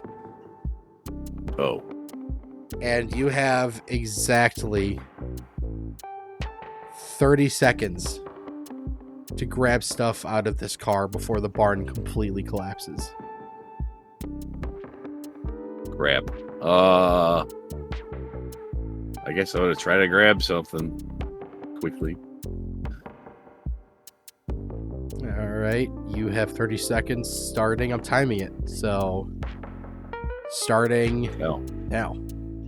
Grab the dead guy. I'm just gonna grab the med kit and leave. Just the med kit. Yep, all the Good other call. possessions. All right. Well, I already had my Bible on me. And the crucifix. That's all I need. And all the right. med kit, medical case. You grab the med kit, and it takes you a little bit to find it because there's like wooden shit everywhere. But you eventually do find it. And just as you get out of the barn and you run away, the barn finally collapses in on itself, basically like completely burying at least half the car, most of the car, as a matter of fact, and whatever else is inside is completely buried. That happened a little slower than I was expecting. I probably should have grabbed more stuff. All right, I'm gonna go try to do first aid. Roll it. All right, this is probably gonna hurt. A lot. Yeah. So he goes to do first aid on you, and he accidentally, like, his finger goes into one of the bullet holes on your leg, and as he goes to try and put pressure on your shoulder wounds, he ends up putting his hand. He ends up trying to put pressure on the wrong shoulder, and he dislocates your left shoulder now. I didn't think this would be the way I would enter you. He dislocates your left shoulder, putting all of his pressure on it. You're not a doctor at all. I was just trying to help. I helped that other guy pretty good. So now you can't did move what you both. did with that guy. Now you can't move both of your arms. Oh, I gotta take a Oh pee break. god. How am I gonna investigate? I'm gonna assume that at this point we kind of see or think that they run off due to not hearing anything. I mean, Yeah, we're way off in you- the cornfield. I think we would have seen him heading north. You guys can sense the lack of commotion that's happening.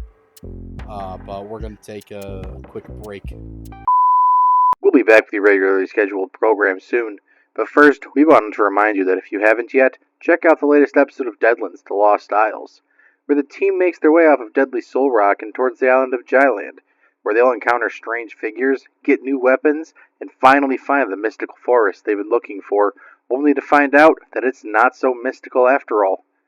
So be sure to check out the series and watch for future episodes. Now, back to Call of Cthulhu: Lost Mercy. Very quickly, licking our wounds and getting the fuck out of here. But we need to go to the hospital. So does your character have a car? Yeah, my vehicle is just down the road. Oh, thank Where's the God. nearest emergency room? Well, as far as you know, You don't know what happened to the hospital. We have a map. Yeah. Well, yeah, you've got a map. You know where the hospital No, is. right, You just the don't know what town. happened to it.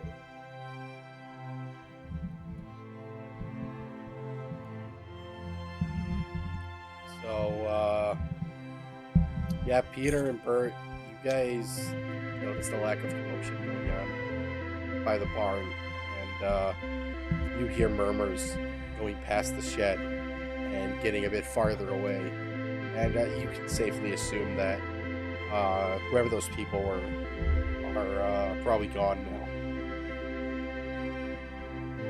Then you hear the blood-curdling screaming.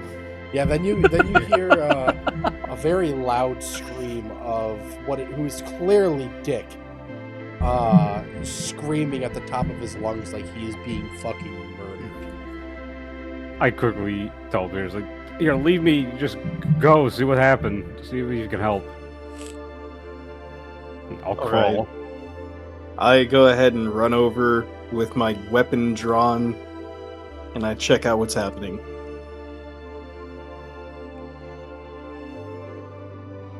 So you to drag your character? Yeah, you're just hiding behind the shed right now.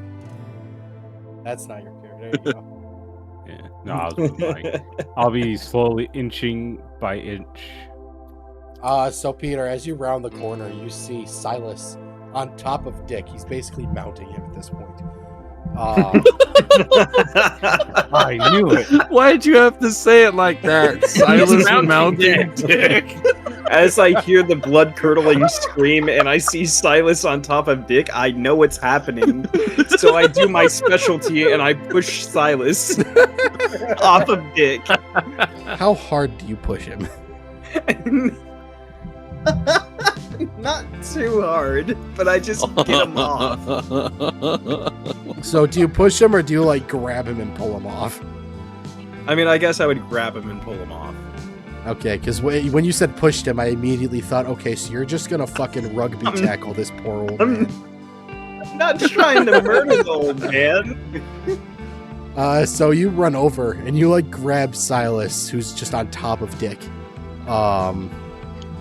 and you pull him off, and you see that Dick is bleeding from one shoulder, and like from his right shoulder, he's bleeding pretty decently. And from his left shoulder, you can see that it kind of looks a bit weird, and he's clearly not moving it at all. He's bleeding from his legs. Dick, Oh, you're a hey, little look, busted up it's there. Not his leg, his right It's arm. the is shot. reporter. They didn't shoot the reporter. I'm glad I'm happy because I stopped the bad guys.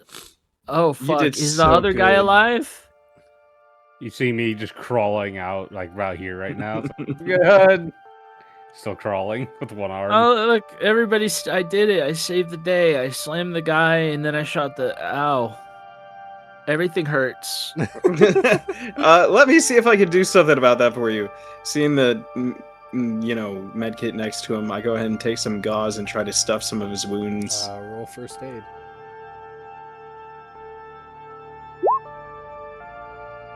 I gotta double check what I pass, I believe, but let me double check.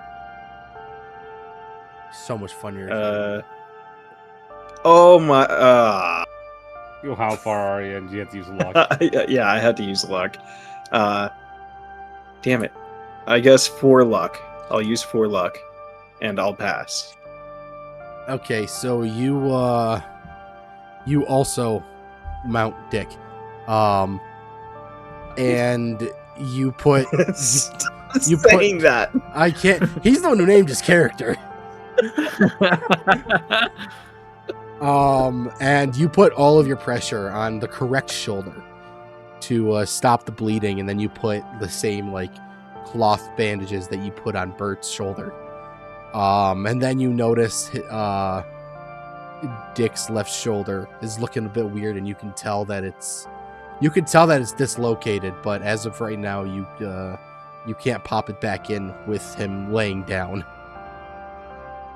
But you you bandage his shoulder, and then you wrap his shoulder and arm in gauze to try and stop the bleeding. And you slow it down. Slow it down enough to where he's not bleeding out anymore. good. You're not gonna die at least. Hopefully, I guess. You have limited Restriction. movement of your right arm, but you still You're cannot move more your led left arm. than man at this point. Can you put my left arm back in its socket? I'm gonna need you to try and stand up. Okay, all right. I'll stand up. I'm your getting legs to are fine. position. And I just kind of like Roll a sleight I of don't hand. mount him. Me? Yeah. To pop his shoulder back into place.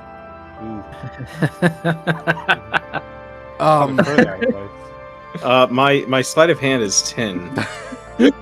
His arm falls off. It's So you go to pop his shoulder back into place, and you do for a second, but then you go a little bit too far, and now it's popped out of his socket, but leaning forward.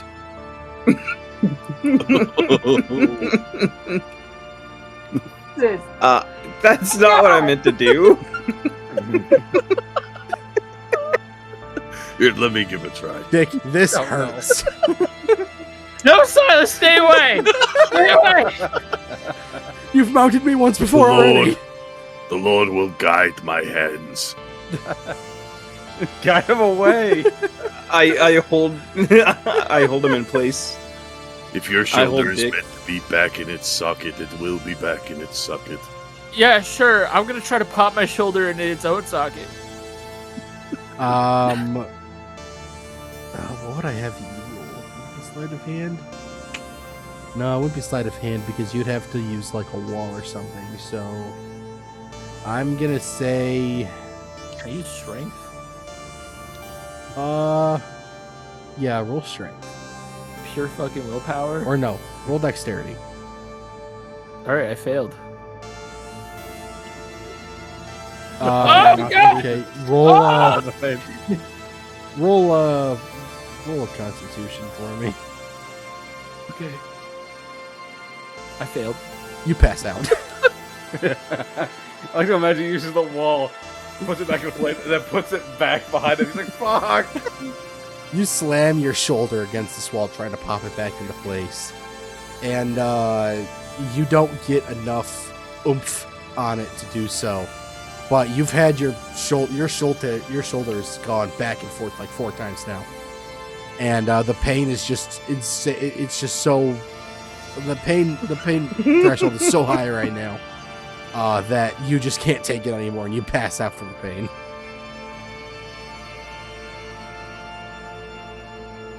Can we I mean nothing's stopping us from forcing it into place now.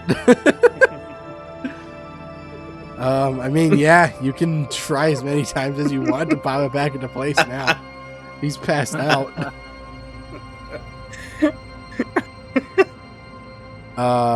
So Peter, roll me a 1d4.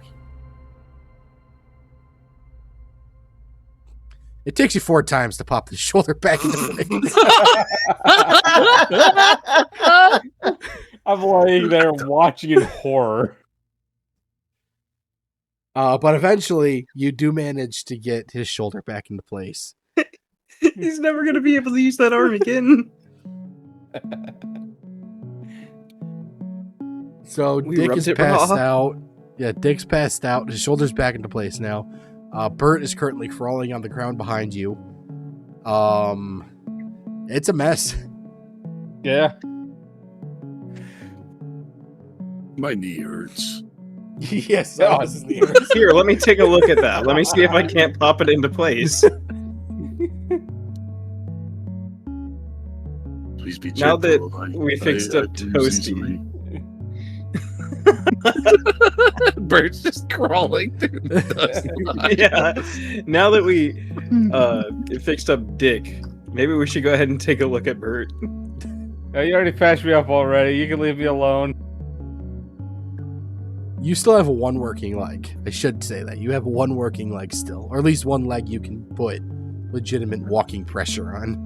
I thought you said I got shot in one leg and then to the other. And then you said one shoulder. And I'm like, and then the other shoulder? You go, no, 2, both in your same shoulder, asshole. Can I grab like 2 sticks from the tree nearby and use some adhesive to like build him a makeshift splint? I mean, the first aid kit would probably have a splint in it. Could I use a splint from the first aid kit instead of being innovative? Yeah. I'm I won't gonna have do you. that. I won't have you roll first aid because it's pretty obvious how to put this fucking splint on. Damn it. Do you Yeah, want to roll also first Four aid? makes me 4 tries. If you want to roll first aid for this, you can. I'm not going to stop you. Please no. Maybe not. So We you- all suffered our losses on I this. don't need a colonoscopy with a splint. So you put the splint on Bert. You still can't walk very well, Bert. But well, you still really can't use your right leg. But you're able to put enough pressure on it to where, with assistance, you can walk. Distances. Yeah. The thing that sucks is I don't know if I'll be able to drive my car like this. Yeah, I think there's only 2 people in this group that have an actual driving vehicle skill, and they're both the ones who are currently immobile right now. Yeah. I have 80 too. Well, do we even have a vehicle? Yeah, mine. Oh, okay. Well, then why don't we go ahead and pile into there? I'll drive. Crashes into a tree immediately. Should we go kidnap the little girl inside and take her with us? I wouldn't phrase it like that, but you can go see if she wants to go. Should we go invite the little girl? You know what? I'm gonna go talk to her. Should we invite the little girl into our new car and then take her to a place that she doesn't know about? And that we Wait don't really for know her. about. Her parents are probably going to show up. Like, what the heck?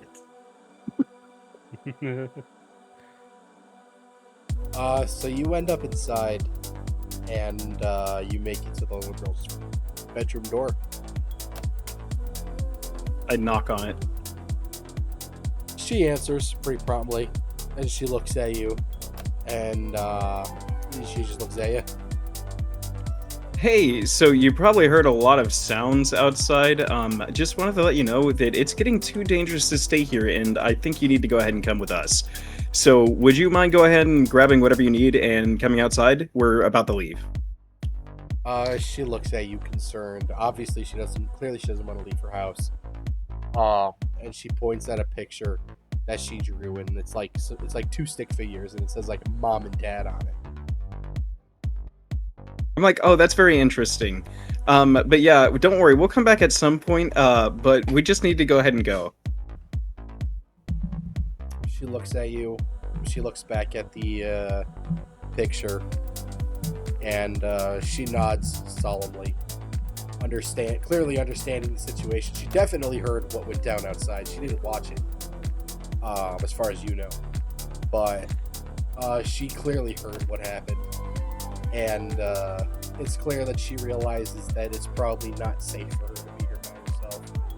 So she grabs some things. She grabs the stick figure picture off of her wall and puts it in like a pink backpack, and puts it on and looks at you like she's ready to go. All right, go ahead and follow me. We're gonna go ahead and head outside. She follows you.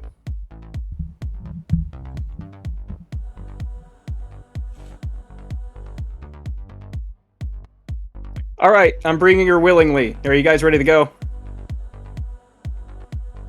Sure. Could you help me in the car? My knee hurts a little bit. I'm pretty sure you're the one that needs the least amount of help. As I look at the 2 Years old. party Nick is members still bleeding passed out. Crawls the car, or limps the car, I mean. I guess I'm gonna be dragging his lifeless body. Well, Bert's gonna need help getting back to his car anyways. So you could just leave Silas here to watch over Dick and the girl while you 2 go and grab Bert's car. That's fair. I'm gonna go grab the car.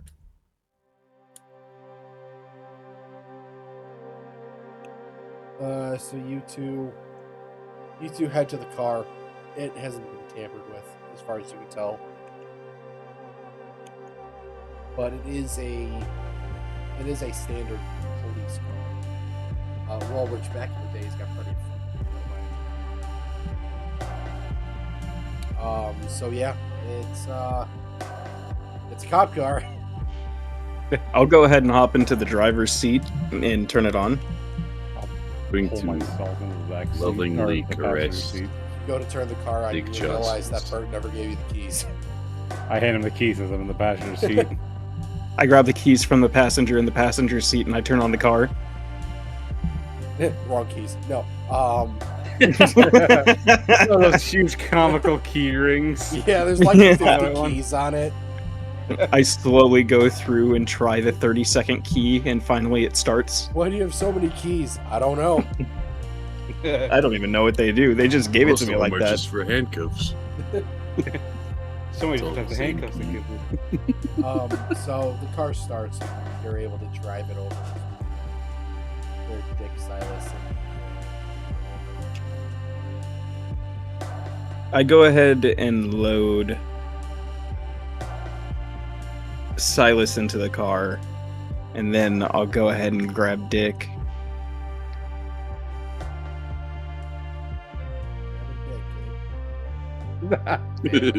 Gotta do it one way or another.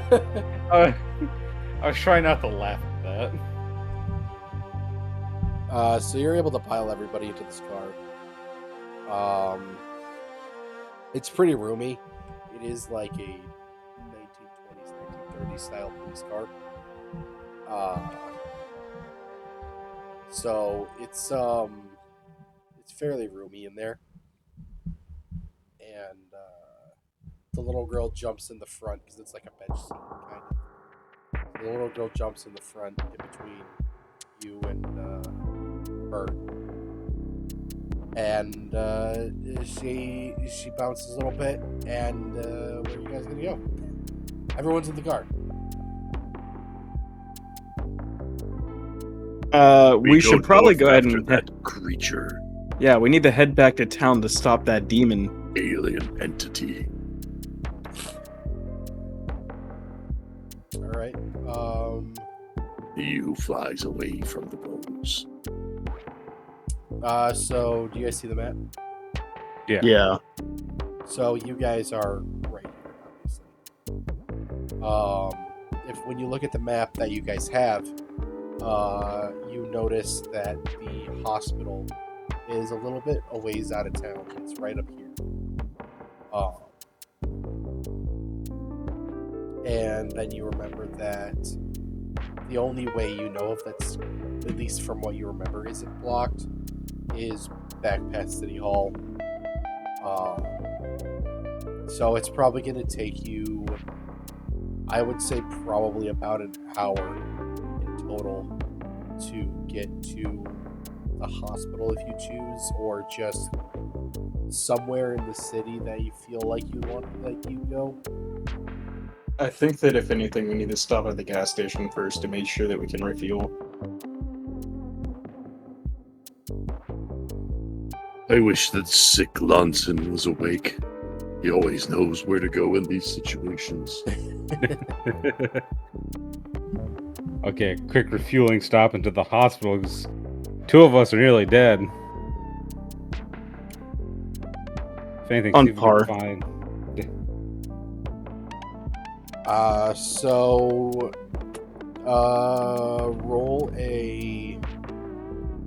Roll a drive check. Perfect. Driving. My driving skill is 20. Nice. Oh, wait. Is it? Driving auto or drive auto. Stripe Yeah, dodge. 20. Sorry, for whatever reason, dyslexic, driving, you know.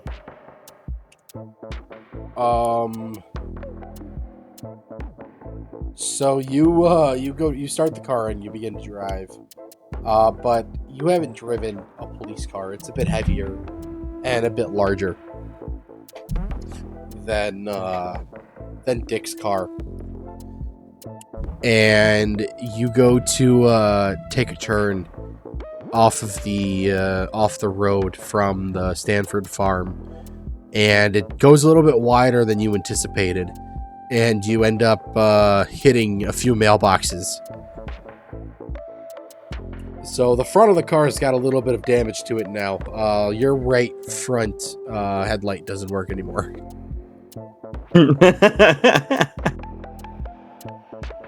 Perfect. Hey, just not used to this. I'm still learning a little bit, okay? Only I had a whiskey sour, then I could drive. I don't think that you should be doing either of those things. I was around when cars invented. How dare you? Yeah, Dare you tell me show it. The Lord Jesus will take the wheel. So you're able to drive up until about right here. And you remember straight ahead is the roadblock from that first bridge that you tried to go across. So you know that the only way to go across is to go right. And then go across the bridge towards City Hall.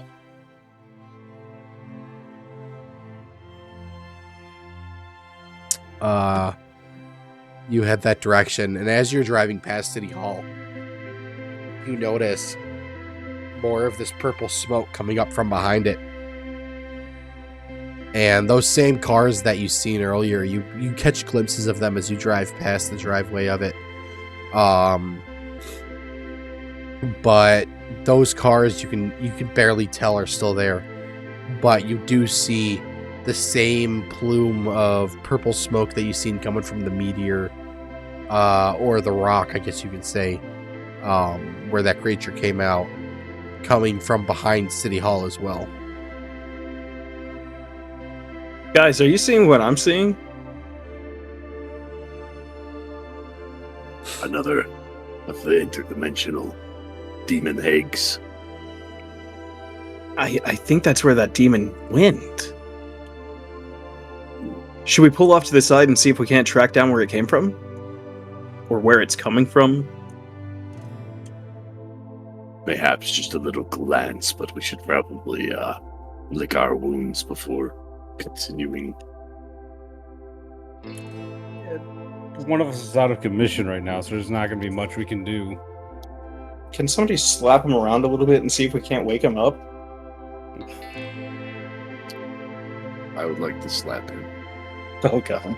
How hard? with Yeah. my 5 strength. It's like a slight. It feels more like a caress. Yeah, roll strength to slap him. You hurt yourself. If he rolled a 5 or under and actually give lap, So you go to slap him, surprised. and you misjudge this, like how long your arm is. And as you go to slap him, you end up just slapping the back of the seat. And it stings a little bit. My hand. Did you really miss him? You're sitting right next to him. He's not even moving. Can I reach back and kind of just like... How far back is the seat? I can't give you exact measurements, but I can say that if you're trying to reach back to slap Dick, you're gonna have to roll another driving check. I mean, we are... Are we slowing down or something so that we can talk about this? That's up to you. Yeah, I'm gonna slow down, but you know what? I won't go to a full stop. I passed. So you smack him around a bit, and he starts to murmur. You start to murmur, Dick. The cord. We were supposed to go to the. Ow! Why does everything hurt? Why are we in the car? Whose car is it? Am I getting arrested? You can move your left arm again. It hurts, but you can move it. Oh, fuck. Hey. Oh, that's nice. It hurts, but it's nice. I can... Wow. Okay. Guys, did we ever figure out where the parents to the small child went in the cornfield? Because that's what we were doing. before a giant ball fell out of the sky. I didn't really care for that. Oh, Also, absolutely. Did we oh great. So that little girl's with her family again? Yeah. Tries and like covers up the little girl sitting in the front seat. Toasty, roll a spot him. Let's see. I'm gonna use 1 luck point and I pass. You see glints of blonde hair popping up above the front seat as you guys go over some bumps. Guys, whatever is going on right now is far out of my jurisdiction of investigation. Are we going to a hospital at least? I could use like an IV drip or something. We're trying to figure out what to do right now, okay? She wants to see her parents. We've got to find a hospital, and there's also a large purple plume of smoke. And you know what that indicates. The smoke that's just been around, it's just everywhere. I don't even care that it exists anymore. Let's find a hospital. No. This one's coming straight up from the ground, which means that it's probably that thing we saw before. Oh, you mean that big, giant, weird bat creature thing? Yeah, that big, giant, weird bat creature thing, I think. I think we shouldn't fuck with that. We should take the long way. Where are we? Did someone pull up a map? Do we even have a map? Oh yeah, we have a map. I guess we can show them a map. We're back in town. That's where we're at. All right, where are we in town? Point on the map.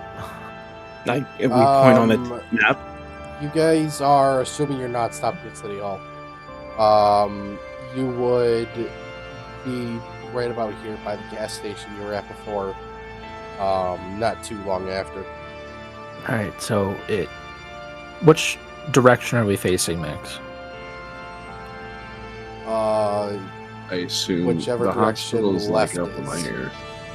All right, so all we gotta do is go around, or if we need to, we can go around this way and just avoid the big thing. And you know what? We're almost nearby the hotel I was hanging out at, and we can stop at the police station for Officer Burt. Bar, whiskey sour. No. There's probably no liquor left. The military probably took it. But if we find the military, we could probably find their storage. Yeah. Wait, what? No, I don't want to do that. I don't want to find them. It's not the military anyways. It's the cult. Yeah, same thing. They're militarized. A militarized cult. Libertarians hate them.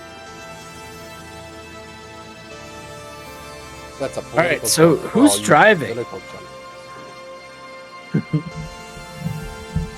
Right now it's Peter. Okay, well, Reporter Man, you do what you need to do to get us to either the hospital or the police station so that we can gear up, because clearly my shirt isn't bulletproof. And then we can continue our investigation at the hospital, and where we hook up Investigator Dick and probably Officer Burt, if he's still alive, to some blood IVs and some much needed mummy amounts of bandages, so that I can maybe also an ibuprofen. I have a really bad headache right now. Someone hit my face, I think. No one would do that to you. No, it's if I'm right, it was probably a woman. I have a way with the ladies. Shame that all of my pills of aspirin are back in the vehicle under the barn. We don't want aspirin. That'll make me bleed more, Silas. That's why you probably get drunk really quickly. You thin your blood and then you drink the whiskey sour. It hits you like a goddamn truck. I don't know what you're talking about. Yeah. This is why you need to stick to the God wine, the Jesus blood. So you guys are at the gas station, and you top off on gas. It ain't very difficult. And you start driving, knowing that the hospital is somewhere up here.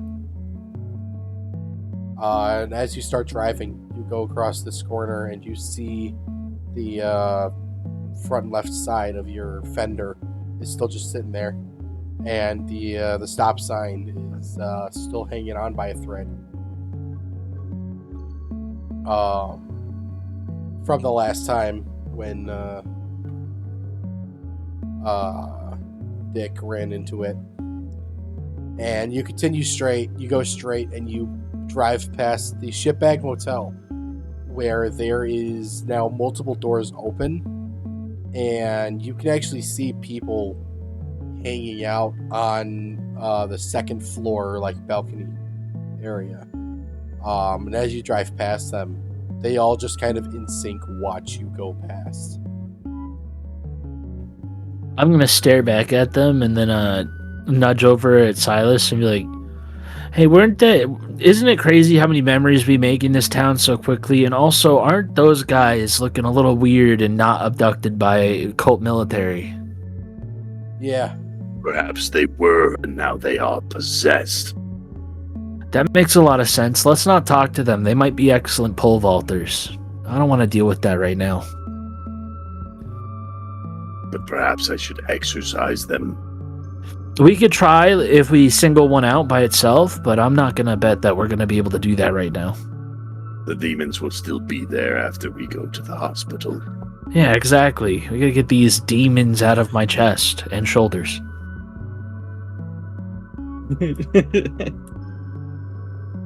So you guys heading to the hospital? Yeah, we'll head to the hospital. You guys get to the hospital, and it's actually pretty quiet. There ain't much going on. But you can clearly see that there are people inside the hospital. They seem to be running around. Running around? Not like manically, but they're like running back and forth as you would imagine it from a hospital. Guys, this may be the most normal place we've been to. I think. Alright, I'm going to get out of the car and start looking for a wheelchair. Yeah, he tries to. With both of his broken arms. I mean, they're injured, but they're somewhat usable. Yeah. Should I do a spot hidden for that? What are you trying to figure out? I'm trying to find a wheelchair. Oh, yeah, you can see them. They're right there at the front door, essentially. All right, I'm going to wheel one over for my buddy Bert.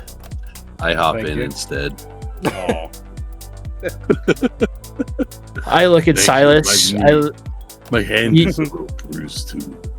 You know what? You're frail enough. We probably should have you looked at anyways. I then walk over and grab a second wheelchair.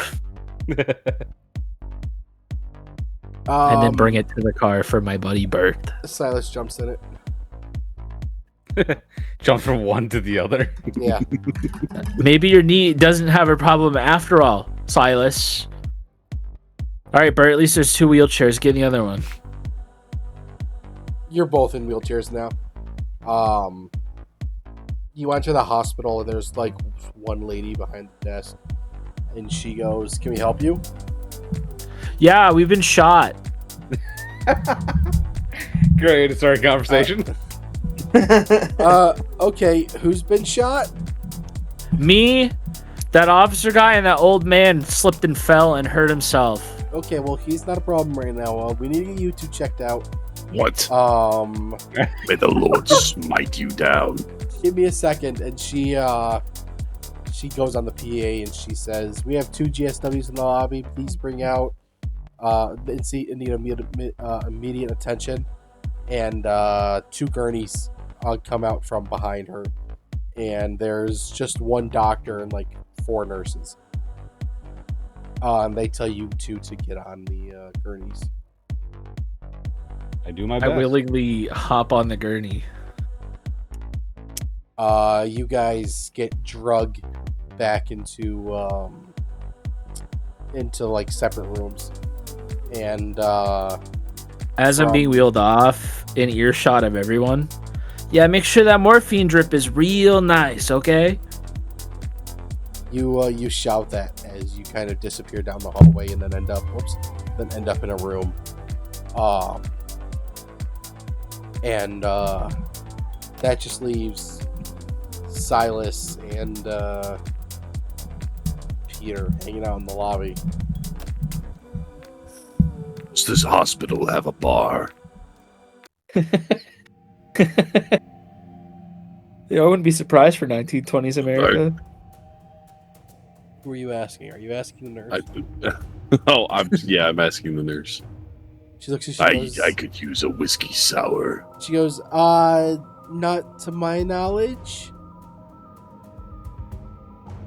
Well, do you have some strong ether or something? I can't give that to you. Little something to take the edge off. No, I don't have that My to give condition. to you. But my condition, What condition is that? old. Sir, that's not a good enough condition for me to sell you all these meds. May the Lord smite you Okay. and this sir. entire hospital. Okay, sir, whatever you say.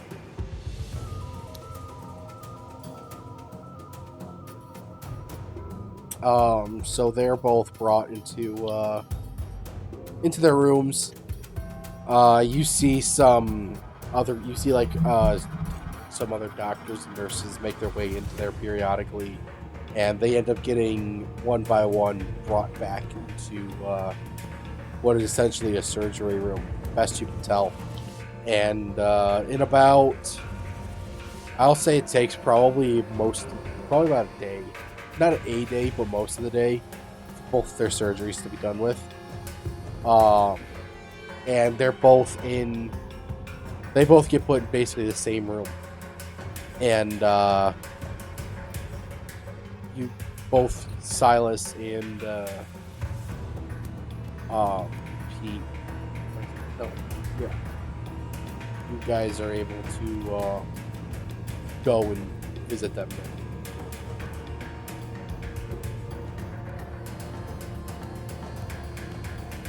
Okay. Do you want to go visit them? Or should we ask around the hospital and see if anyone has any idea what's been going on with this weird cult going through? Yes, I should ask people about the demons. Can we pull someone to the side and ask them if they've noticed anything weird with the purple smoke?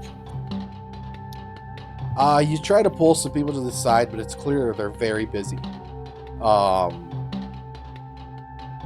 And you look around and you realize that this hospital isn't necessarily full, but it seems like whoever's here is requiring a lot of the nurse attention, and there doesn't seem to be very many nurses or even doctors.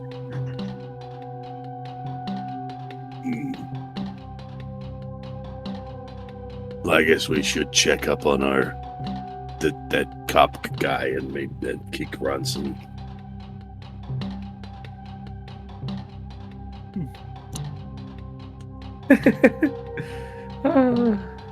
Kick, are you all right? Oh, hey, did they treat your leg? No, they refused me any service at all.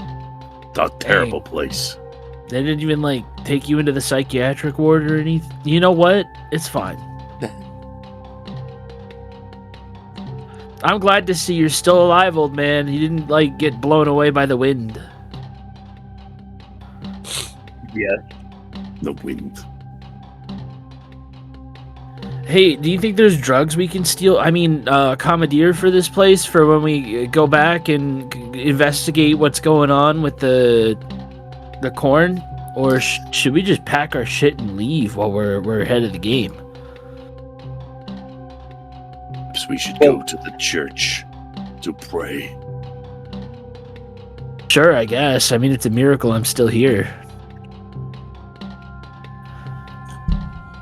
You guys are having this conversation when a doctor that none of you guys have noticed before enters the room. And I need all of you to make me an intelligence check. I pass. Pass. I most likely did not.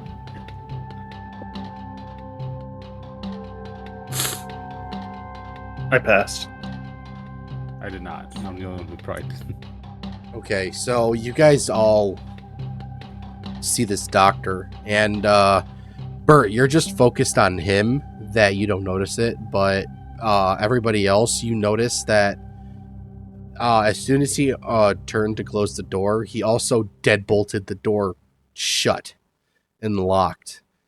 And as he turns around to look at you guys, his eyes start to glow purple, and this same purple smoke that you've seen everywhere starts to emanate from him. And Chuck my Bible at him and yell, "The power of Christ compels you." Pull my Would that pistol even out. work? as you throw your Bible at him, he very quickly catches it, and the moment he catches it, it ignites in a purple fire and ends I up don't like that. Bible. falling in ashes in front of him. And he looks at you and he goes, "Your God is not going to save you here." We'll see All right, about that. I don't remember allowing you to be my visitor, doctor, whatever your name is, but let me tell you something. Unless you're like some sort of whimsical good guy that's going to give us a quest or something, I don't want you in here. And then I turn over on my bed. Just looks away from him. If I can't see you, you don't exist. He go. How long have we been going for? He looks around. Can I He looks try around. doing a cult check on him? Yeah. I think the glowing eyes and the fire should tell you. I passed. Yeah, but I can gain more knowledge. You look at him, and he's very clearly, very strong. He's very powerful. But it's also not a natural power. It's very supernatural, and you don't know where he's from. You've never seen him specifically before, but you do know of beings that have his type of power who, when they arrive, they are normally here to weed out the ones that could cause problems for their plans. And very seldom do the people who come across these beings, very seldom do they either make it out alive or evade them.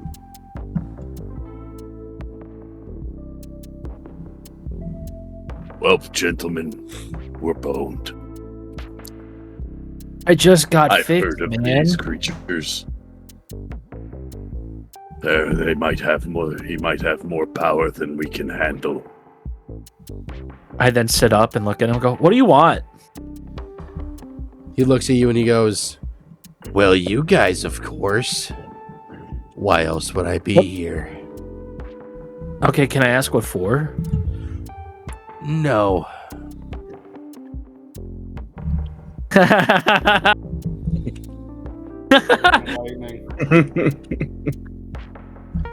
Well, that's rude. He looks Can at I you. finish my hospital food first? No. You see, I'm here on behalf of some very important people. And well, those important people would seem to want you guys out of the way. Now, me being the being that I am, I don't like taking orders from people that aren't as strong as me. But unfortunately, I have no choice here, so I'll give you a choice. Either you skip town, and never speak of... You act like this town never existed. Or I take you all right here, right now, to a place where, let's just say, hell would feel like a vacation.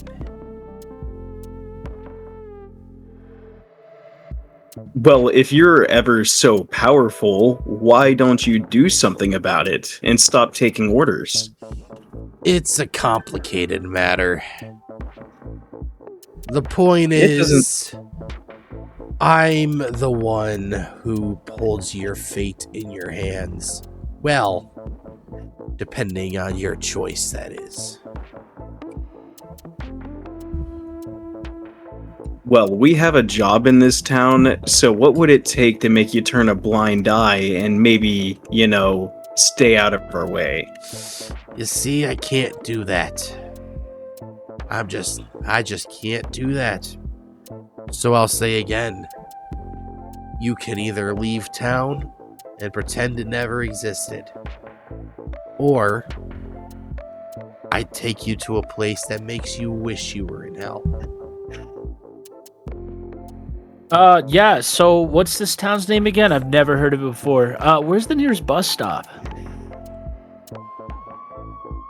Oh, it's just outside the hospital, I don't know if the buses are running anymore, though.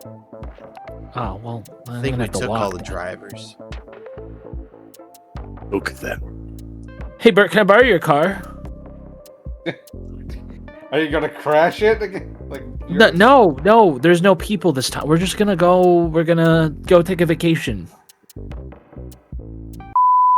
We'll be back with your regularly scheduled program soon. Would you allow But us first, one we wanted to stop remind you on the that if you way? haven't I'd yet, like to go check to out the the latest church episode of and Deadlands, pray. The Lost Isles, where the team makes their way off of Deadly Soul Rock and towards the island of Jyland, where they'll encounter strange figures, get new weapons, and finally I'm find the not mystical one forest to they've get been looking for, into only to find out that it's not so religious mystical after all. beliefs. So be sure to check out the series and watch for future episodes. I'll Now, allow it. back to Call of Cthulhu, Lost But Mercy. be warned, you will be watched the entire time. Okay. And as he says that, he snaps his fingers, and a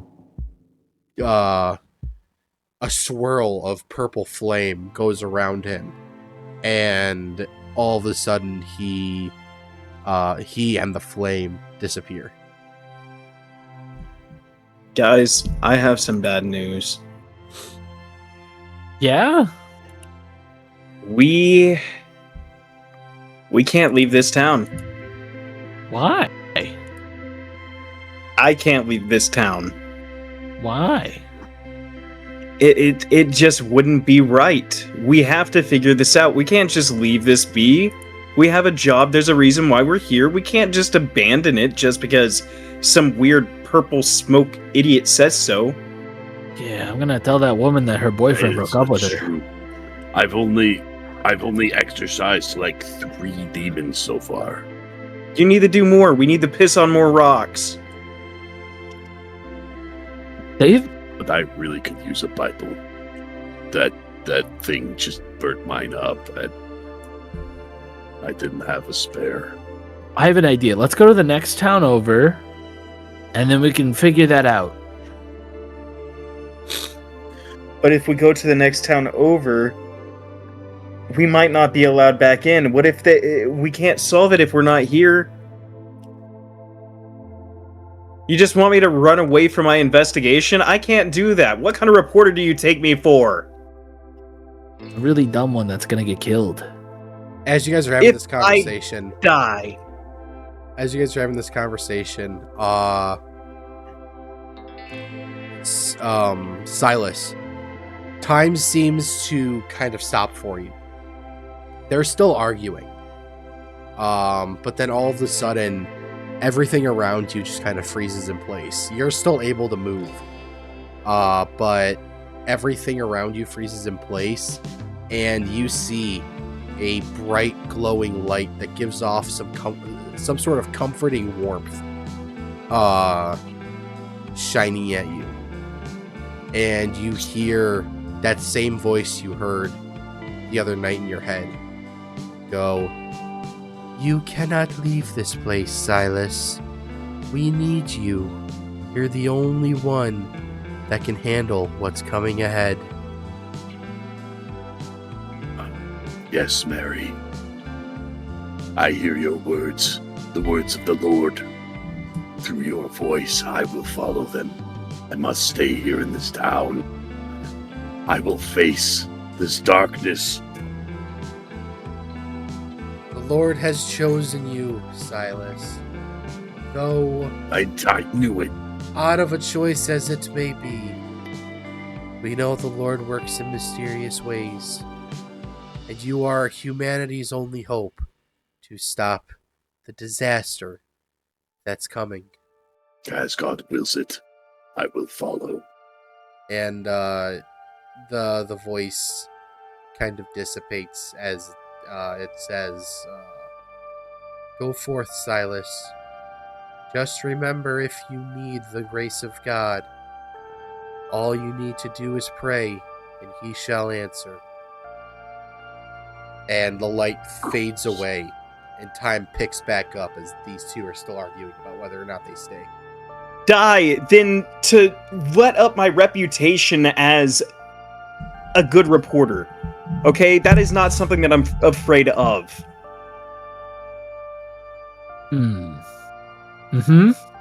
I don't remember drinking a whiskey sour, but the Lord spoke to me through his Saint Mary and told me that I must stay here. Okay. I must save this town. I am Silas Lockhart.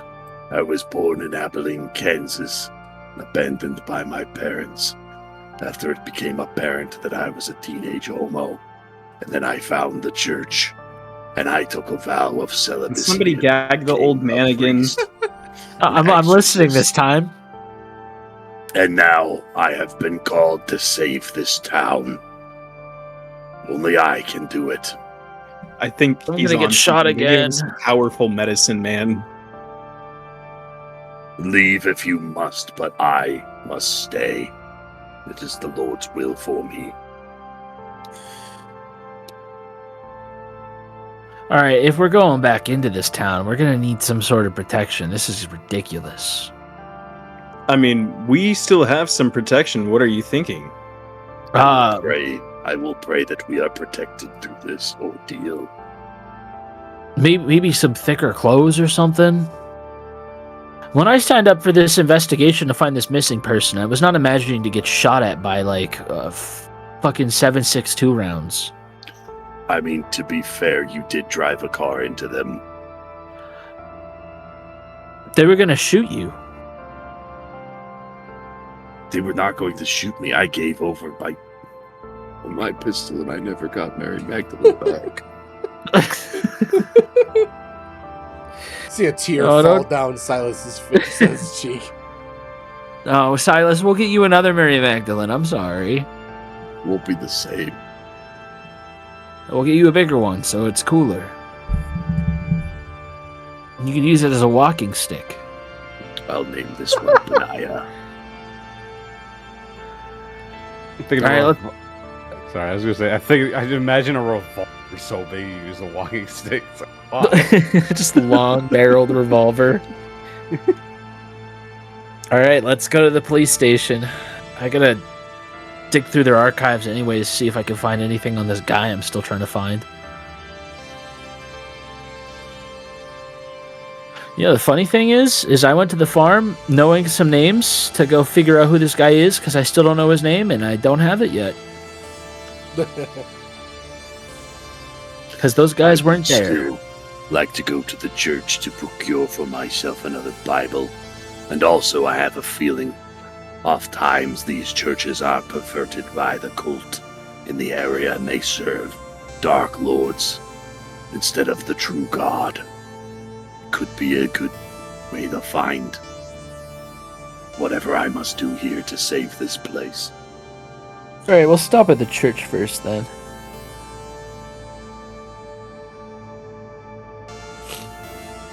So you guys all leave?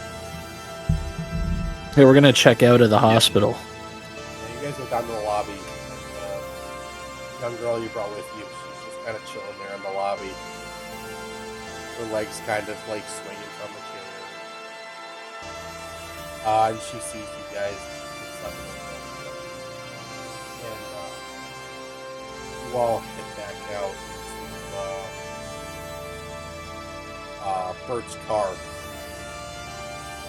And so where are you guys going first? The church. Which means closer. Okay, I'm not even gonna have you roll driving for this. You make your way towards the church. And as you make your way towards the church, Silas, you can feel off the church that is unnatural. This doesn't feel like God's light. This doesn't even feel like Satan's darkness. This feels more supernatural, and it feels a lot like the guy who was in the room with you guys not too long ago felt like. And this feels like what you guys felt in your dreams the last few nights.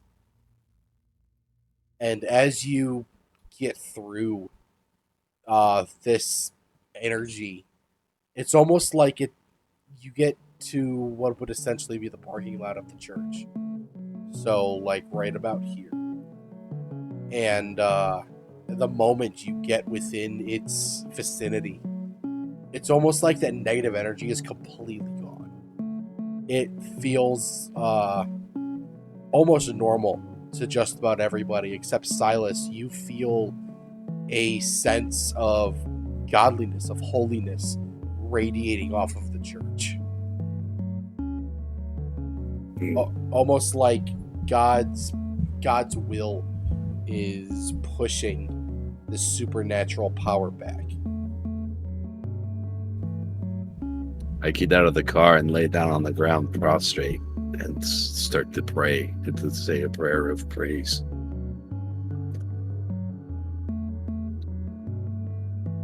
Lord, truly your light can still exist even in a place like this. May you bless our path and to keep us safe from the horrible entities.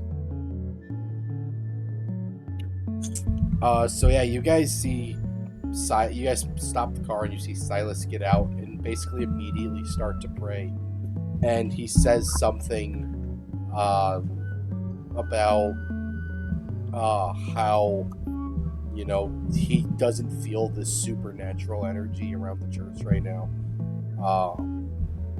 Like, he feels how, like, God is pushing this energy back. You guys don't feel it. You just hear what Silas is saying.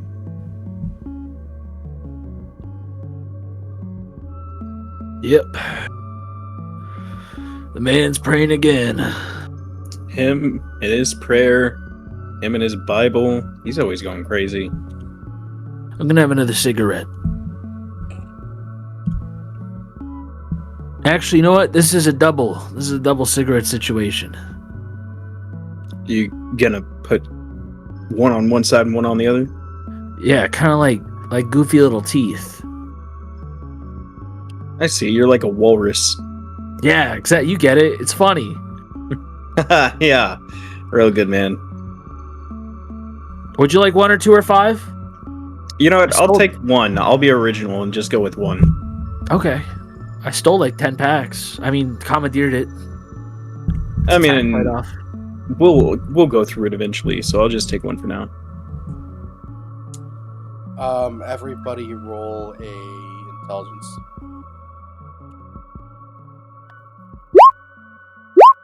I pass. I pass. I think I passed. What did you say it was? Intelligence. Yeah, I passed, yeah. So you guys are all standing there. You're smoking, praying, whatever. As you hear the doors of the church open behind you, and 3 priests walk out, and they say, "Welcome, children, to..." Fuck it. The Francisco Don Bosco Church. They they look at you. Welcome to the Didn't Prepare Church. They look at you and they say, "Welcome to the Church of God's Light."